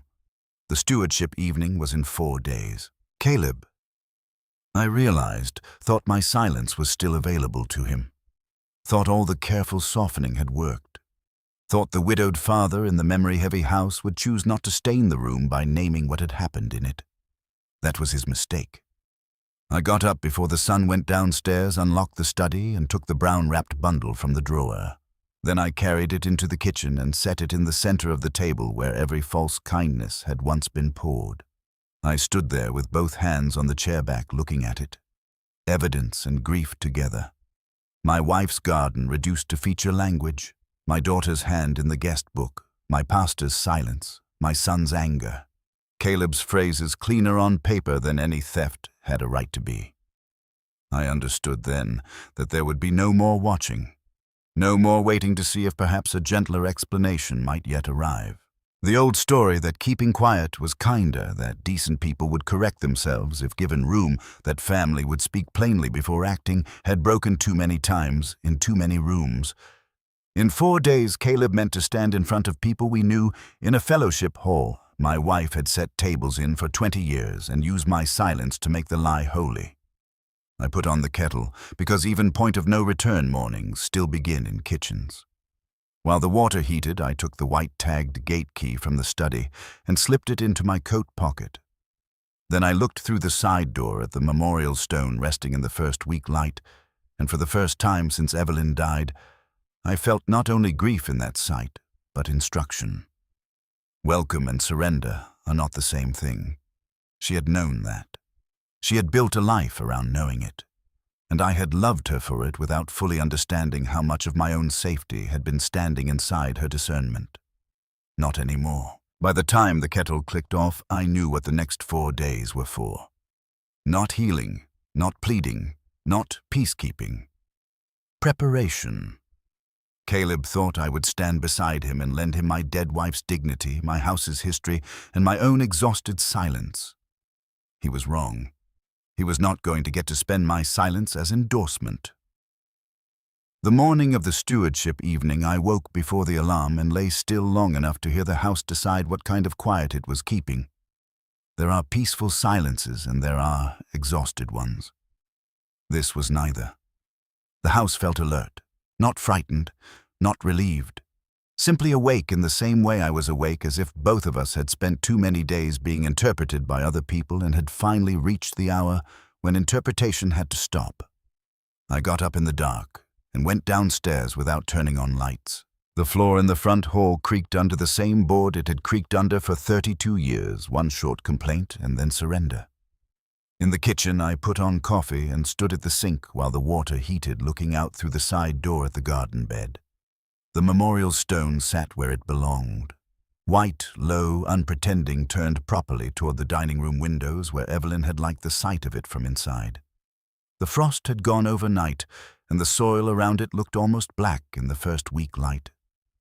The winter pansies had finally given up, their purple heads bent into themselves like tired women after guests had left. I had not slept much. The little I did get came in hard, practical pieces. Not dreams. Inventory. The folders. The yellow packet. The copied volunteer sheet. The printouts from the basement. Laurel's note in Evelyn's book. Martin's admission. Nora's comparison pages with their repeating phrases marching down the paper like respectable men crossing a street together, all of them pretending not to know one another. I poured coffee into one mug and carried it into the study. The room still smelled faintly of paper lamp heat and dust gone warm. The bundle wrapped in brown butcher paper sat in the center of the desk where I had left it. I untied the string and laid everything out one last time, not because I needed to see it again, but because I needed the order of it to remain mine. Nora had been clear about what mattered. Do not overwhelm the room. Do not sound wounded before you sound exact. Make the lie explain itself. That last part I understood better than perhaps she knew. Caleb's whole life inside this story had depended on the room doing the explanation for him. His carefulness, his civic polish, his patient tones, his way of stepping 1 inch ahead of every discomfort so that people began calling it leadership instead of appetite. If he had to answer plainly in front of witnesses, the shape of him would change. I set the brochure photograph of the memorial stone on top of the stack and stared at it longer than I meant to. In the image, the garden looked beautiful, softer than it usually did in real life. Cleaner, more symbolic. Whoever had cropped it knew exactly what they were doing. The stone low in the frame, the French doors behind, a suggestion of the porch chair to one side. Enough of the house to make it feel domestic, enough of the flowers to make grief look usable. Not my grief, not even Evelyn's memory, really. Just grief as atmosphere, dignity as branding, a place for other people to feel something admirable about themselves while standing near what I had lost. I turned it over and looked at Caleb's handwriting again. Memory garden option. 3 words, neat as church shoes. That little note had wounded me more deeply than the volunteer sheet, more than the basement labels, maybe even more than Martin's confession. Not because it proved the most, because it translated my wife's private meaning into public texture, and did it in a hand I had welcomed into my house. I put it back on top of the stack. At 8:30, Daniel came by in the truck and sat with me in the kitchen. He brought nothing this time. No tools, no copied pages, no practical cover for being frightened. He looked as though he had not slept either. His eyes went once to the stack of materials on the table and then to me. "You sure?" he asked. "Yes, I can talk if you want me to." "I know." He nodded. We drank coffee and did not say much. That was one of the gifts Daniel had grown into as a man. He no longer mistook noise for support. The kitchen held us the way it used to hold Evelyn and me on bad mornings, plainly with room for silence that did not feel neglectful. Around 9, Laurel called. I let it ring twice before answering. "Dad?" Her voice sounded tired. Smaller than usual, though not with self-pity, more like somebody who had gone as far into a thing as she could without choosing and had finally run into the war where choice begins. "Yes. You don't have to come tonight." "No," I said. "I do." There was a breath on the line. "Caleb says there's been a misunderstanding and that if you just give him room to explain the framework, this can still stay private." The framework. Even then, even after everything. That phrase almost made me smile, not from humor, but from a kind of bitter wonder at how deeply he trusted his own language. "I'm sure he'd prefer that," I said. "Dad, please don't turn this into a spectacle." I looked at the memorial stone through the side door glass. The porch light was off now, morning fully arrived, the garden plain and unsymbolic in the cold. "I am not the one who brought an audience," I said. She went quiet. When she spoke again, she sounded younger than she had in years. "If you do this, there everybody will know." "Yes. And after that?" "I know." She let the sentence die. Maybe because she could not finish it. Maybe because for the first time in this whole business, she understood that consequences were no longer a weather pattern to be managed around, but a door someone had already opened. "Is there anything I can say?" she asked. The question was real. That made it harder. I thought of her at 16 standing in this kitchen admitting she had lied about scratching Daniel's car. Thought of her in the hospital corridor holding Evelyn's purse because neither of us could yet bear to take it back into the room. Thought of her handwriting in the guest notebook beside the words Heritage Garden Photo and possible community memory feature.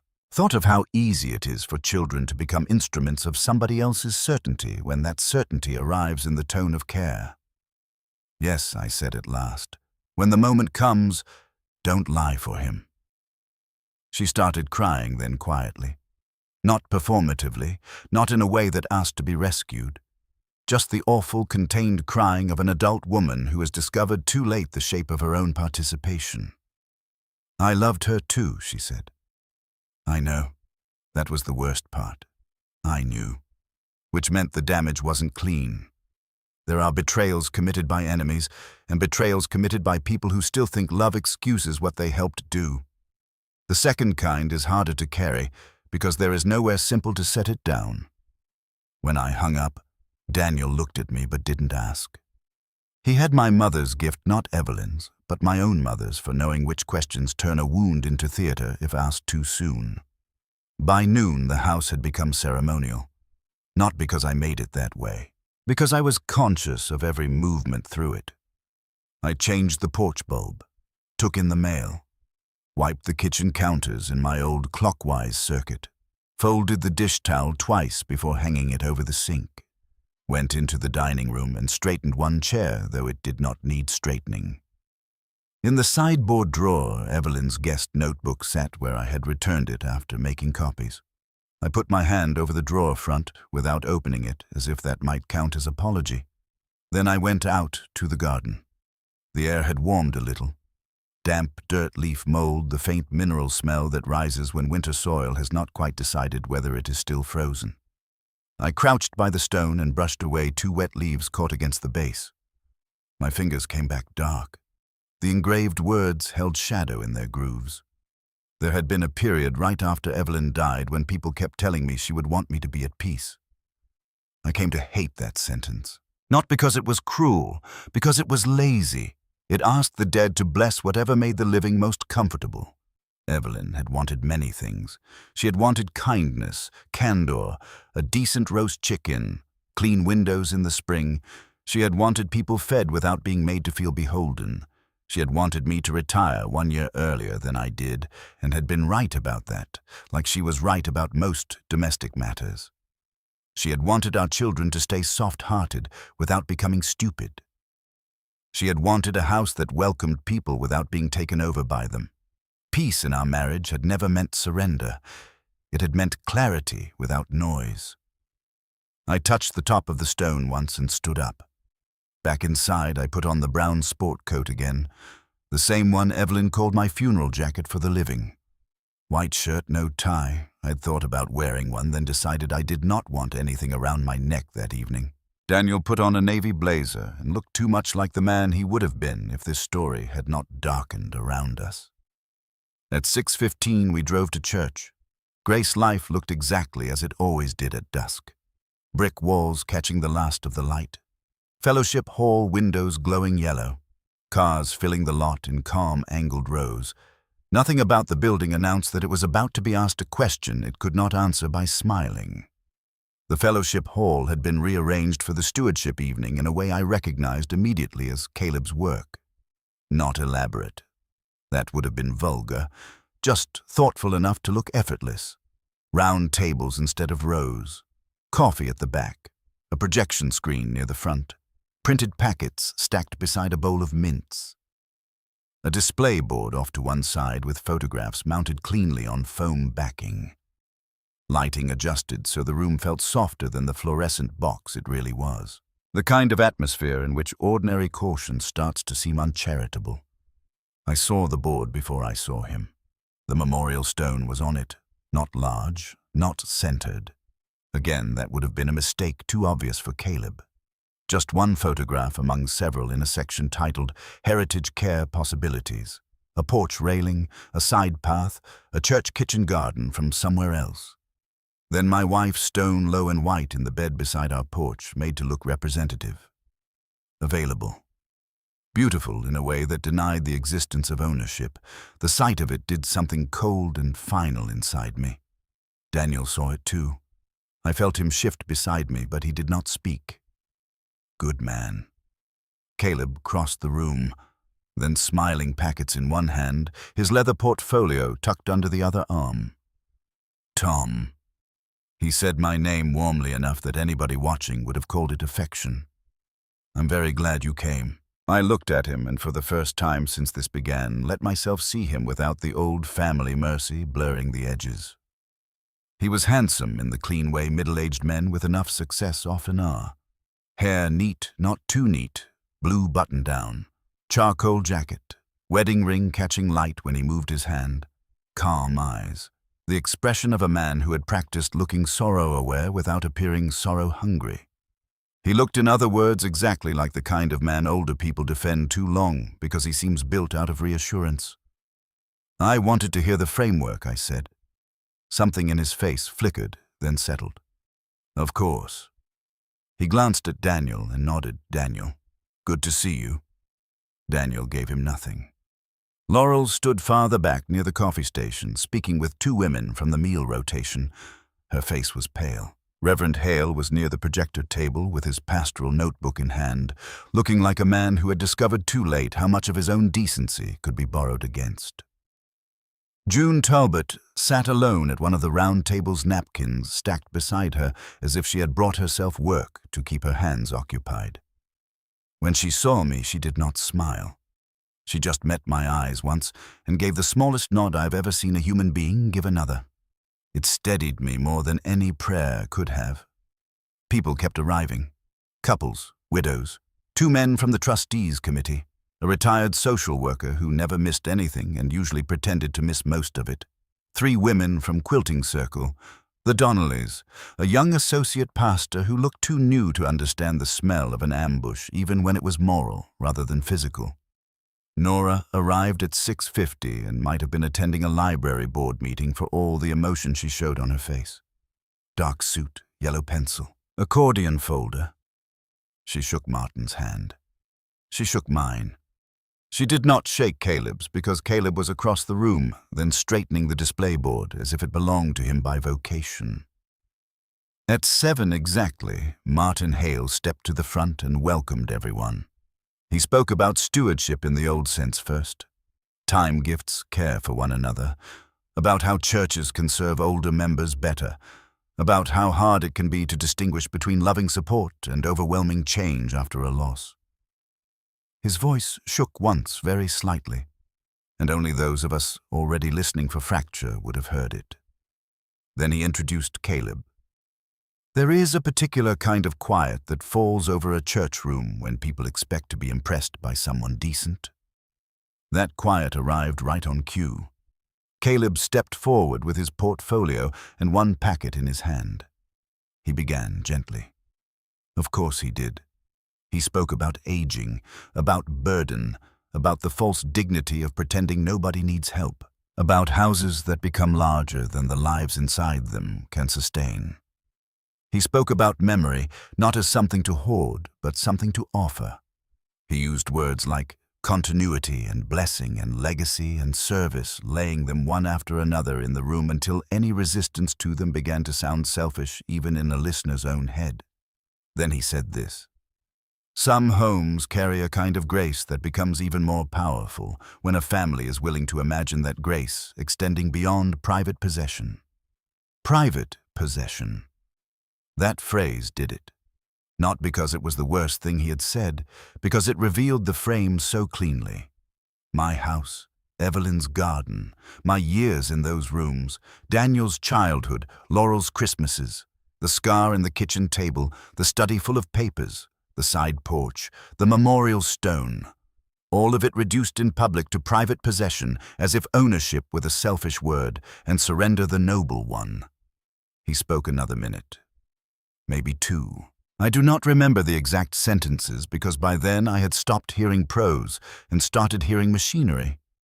Then he turned, smiled toward my side of the room and said, "We are blessed tonight that Thomas Avery is here with us, and I want to honor the courage it takes for families to have these conversations with openness."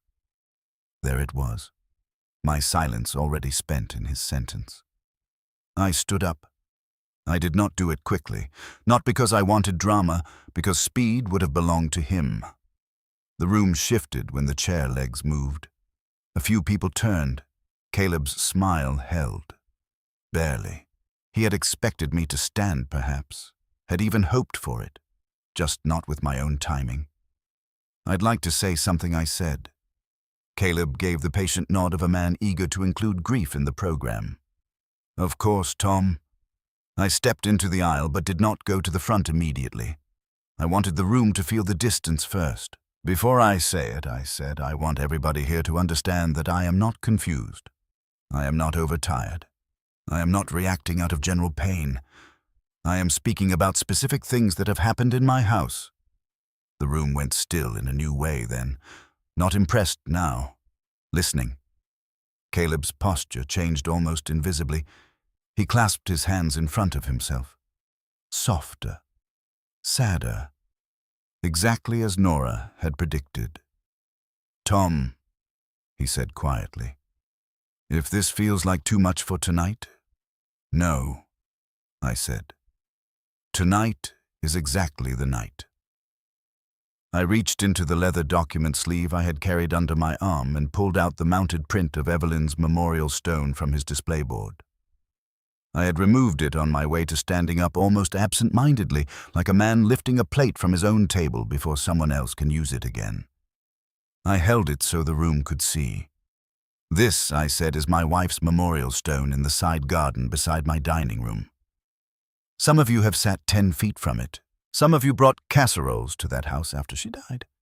Some of you prayed there with us." No one moved. Even the coffee urn at the back seemed to have gone silent.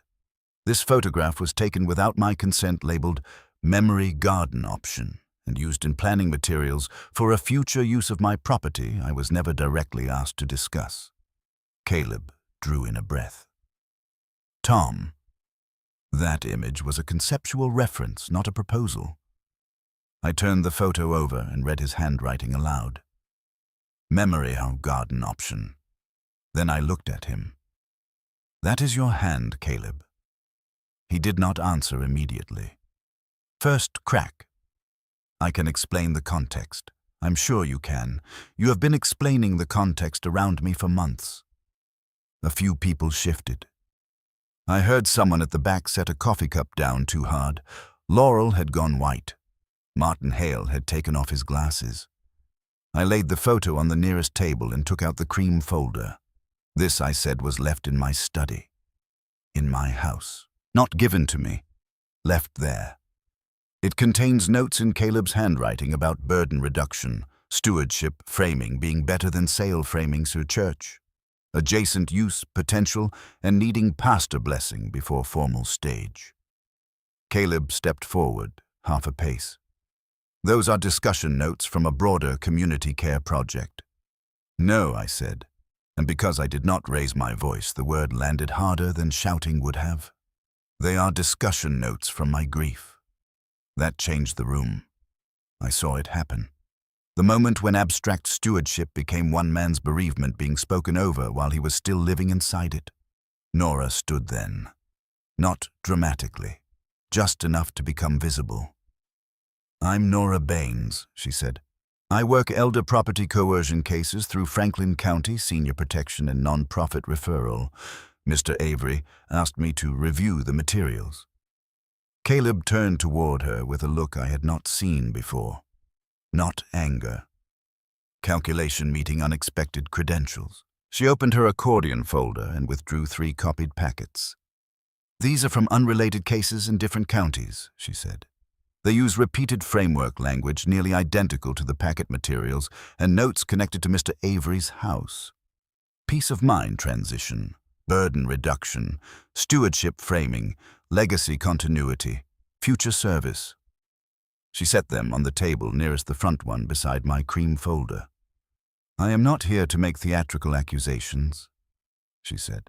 "I am here to say that when a recently widowed homeowner is surrounded by this language paired with access changes, planning notes, volunteer sorting, and future use assumptions before direct informed consent, that is a coercive redirection pattern. Whether everyone in the room understood the full pattern or not, the room remained silent, but the silence had changed sides. Caleb smiled then, or tried to. "With respect, Ms. Baines' pattern language and elder support does not mean predation. We all use similar terminology when trying to talk compassionately about difficult transitions." June Talbot stood up before Nora answered. "My brother Warren lost 90 acres listening to that exact sentence," she said. June did not raise her voice either. That was the beauty of it. She did not have to. She held a yellowed packet in her hand, one I had given back to her that afternoon after we made copies. She lifted it once. This language was used on him until he felt selfish for wanting to die on his own land. So do not stand there and tell me these are just compassionate phrases.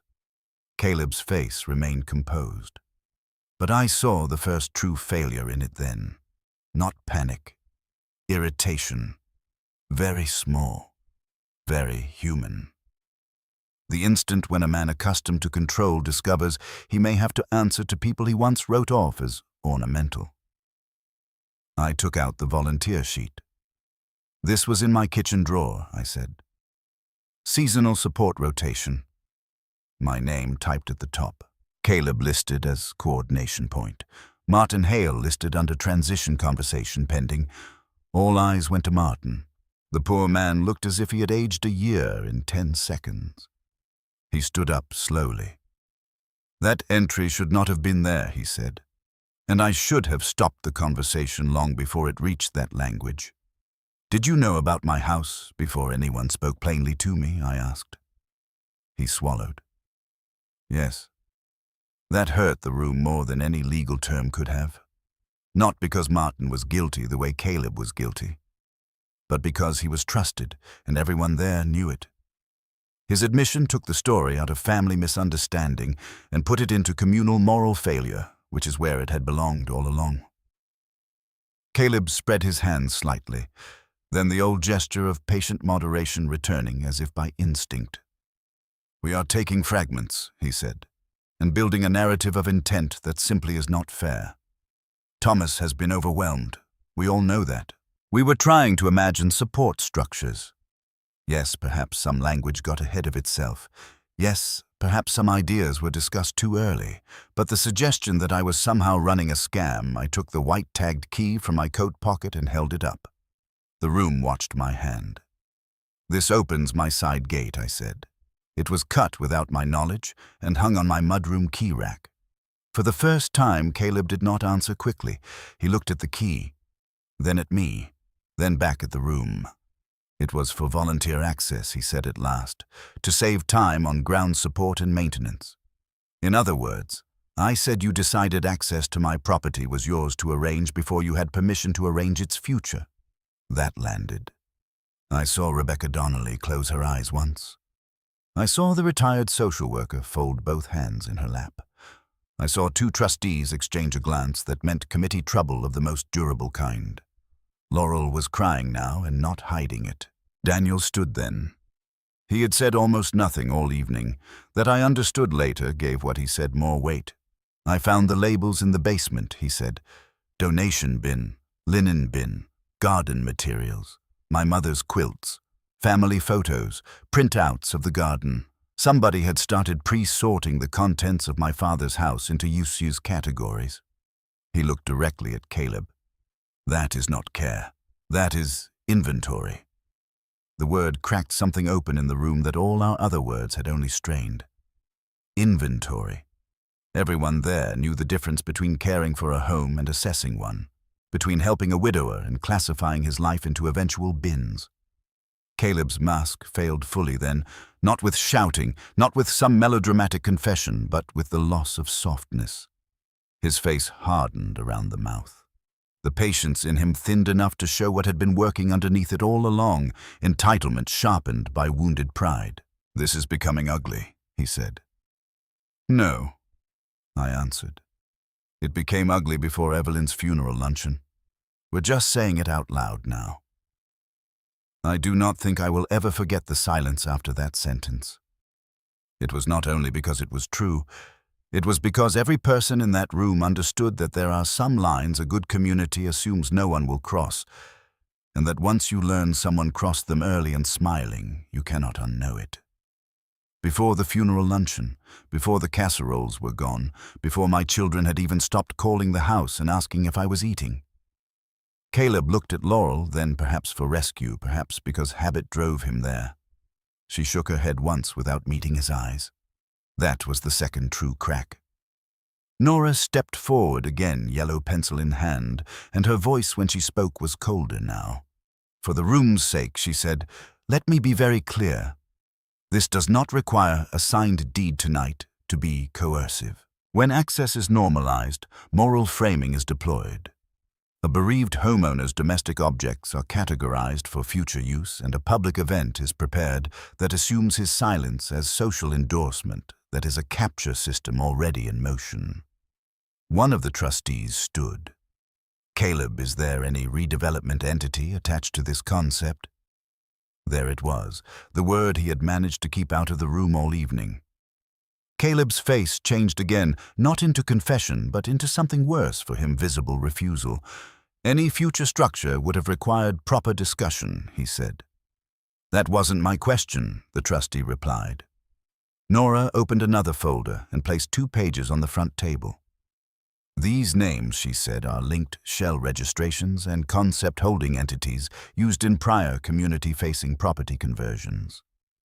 One of them appears in preliminary inquiry notes associated with Caleb Mercer's broader project materials. Now, the room really did shift. Not into chaos. This was still a church fellowship hall, not a television courtroom. But the moral geometry altered completely. Caleb was no longer the man helping older members navigate dignity. He was a man whose language access and timing all pointed the same direction and whose answer to a direct question was to slide sideways into process. That was when I walked to the front. Not fast, not triumphantly, just enough to stand where he had been standing. The display board was beside me, the packets on the table. The room full of people Evelyn had fed, prayed with, quilted with, mourned beside, laughed beside. My own community. Wounded now, but still mine to tell the truth in. I picked up the photograph of the memorial stone again. My wife, I said, spent 38 years making our house a place where people could come without being made to feel small. She knew the difference between welcome and surrender. She knew it so well, I'm ashamed how long I let other people stand inside her good work and rename it. My voice shook once, then steadied. You did not help me carry grief, Caleb. You used grief to walk yourself into my house.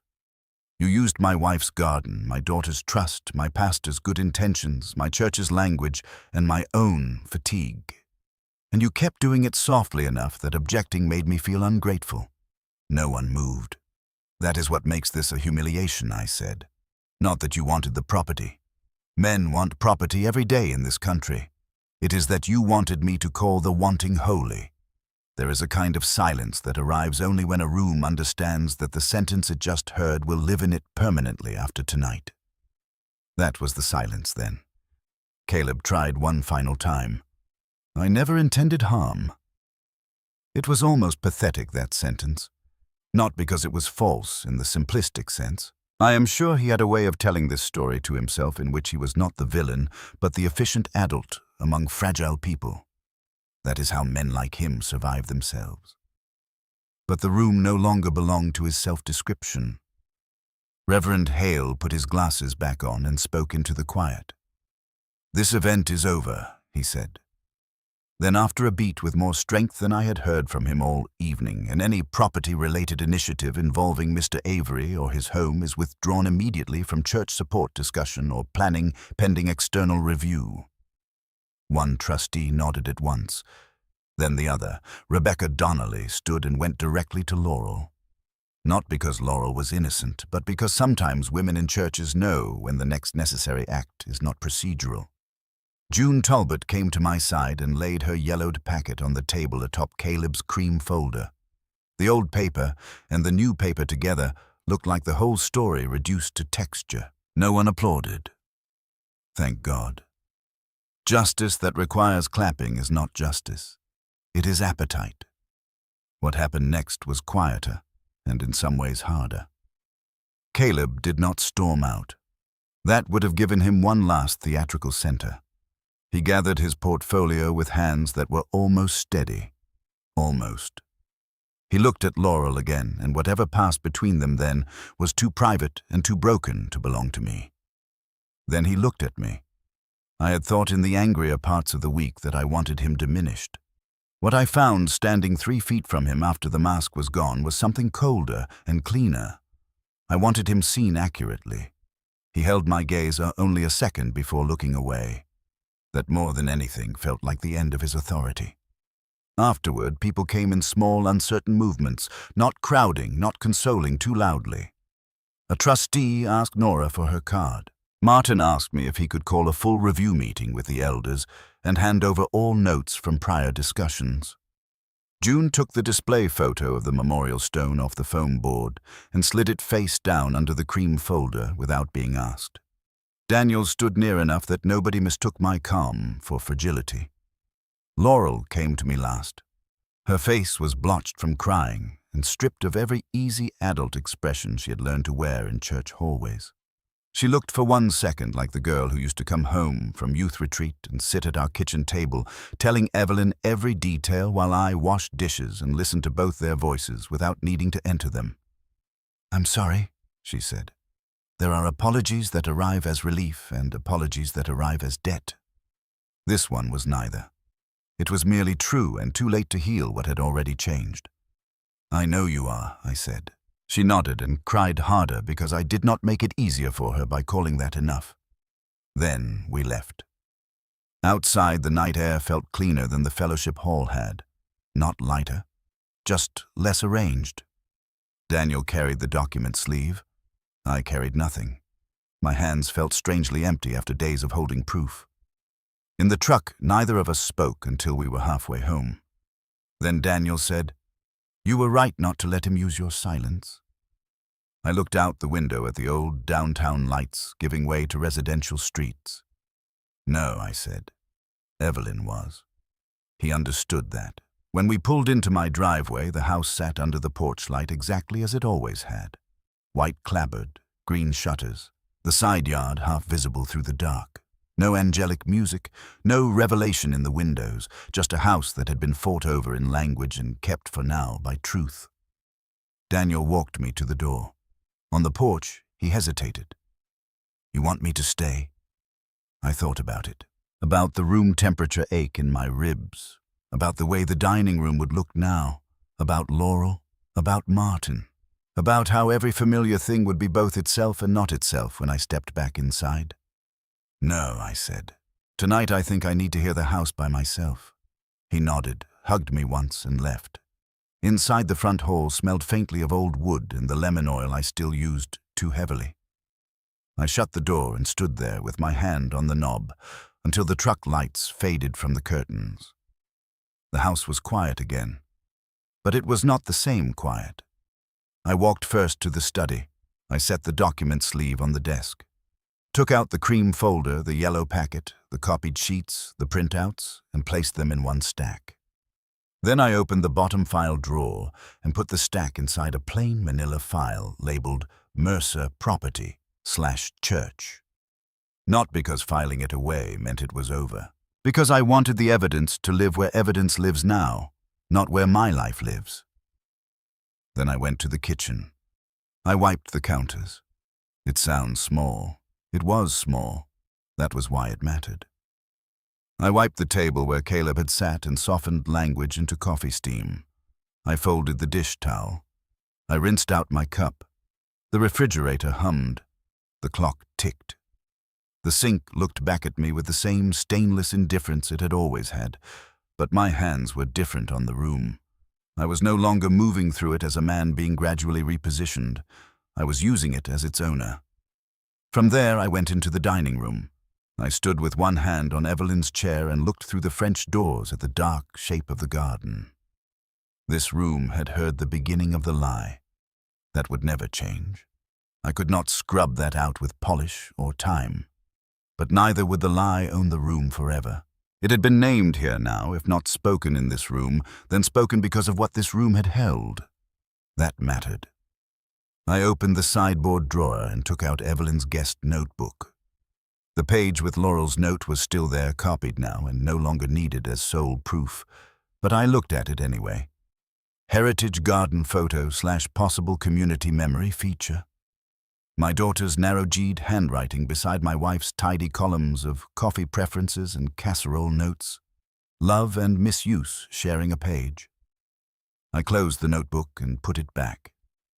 Some things remain wounded even after truth arrives. The notebook was one of them. Laurel, too. Martin.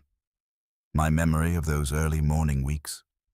The reflexive way I once trusted certain tones in certain rooms. None of that was coming back whole. I took my coat from the hall peg and went outside. The side porch boards gave their familiar complaint under my weight. The night had turned colder while we were gone. Not bitter. Clean. Cold. Breath visible. Damp soil firming under the surface. Somewhere farther off a dog barked, and then the neighborhood settled again. I knelt in the garden. The white memorial stone had leaned very slightly forward after the afternoon thaw and evening drop in temperature. Maybe it would have done that anyway. Maybe it hadn't. I put both hands around it and lifted gently enough to clear the loosened earth beneath. Soil crumbled against my knuckles. The base was colder than bone. For 1 second I held it in my hands and felt the strange, simple fact of its weight. Not symbolic weight, actual weight. Stone, dirt, moisture. The thing itself. Not brochure, not option, not feature, not heritage concept. The object Evelyn and I chose because it was modest and honest and low enough to disappear among flowers unless you knew where to look. I settled it back into the bed, straightened it by the brick line she laid with her own hands, and pressed damp earth around the base with my palms. The church bells began faintly then. Not near enough to dominate the night, just far enough to reach the yard like memory, reaching a room after the people in it have gone still. Quarter-hour bells from downtown, thin and steady. I stayed kneeling. The house behind me held its windows dark except for the low kitchen light I had left on. The side porch chair sat empty. The stone under my hands stood straight again, not restored to innocence. Nothing was, but restored to itself. I thought about what had been reclaimed and what had not. The house, for now. My right to define what care means under this roof. Evelyn's memory taken back from public texture and returned to private truth. But not trust. Not the easy one. Not the assumption that gentleness means safety. Not the clean memory of the weeks after her death. Those were gone. And perhaps they should be. There are losses that do not deserve to be patched over with sentiment. The bells faded. I brushed the dirt from my hands and left a little of it there anyway because it felt wrong to be too clean. Then I looked through the French doors into the dining room and saw the chair where Evelyn used to sit when she wanted to watch people arrive before joining them. I could almost hear her voice, not as ghost, not as fantasy, just as remembered judgment laid over the present with perfect fit. Welcome and surrender are not the same thing. No, I said softly into the cold to her, to myself, to the house. They aren't. I stayed there another minute, kneeling beside the stone with the damp earth under my fingers and the old house at my back wounded honest and still mine.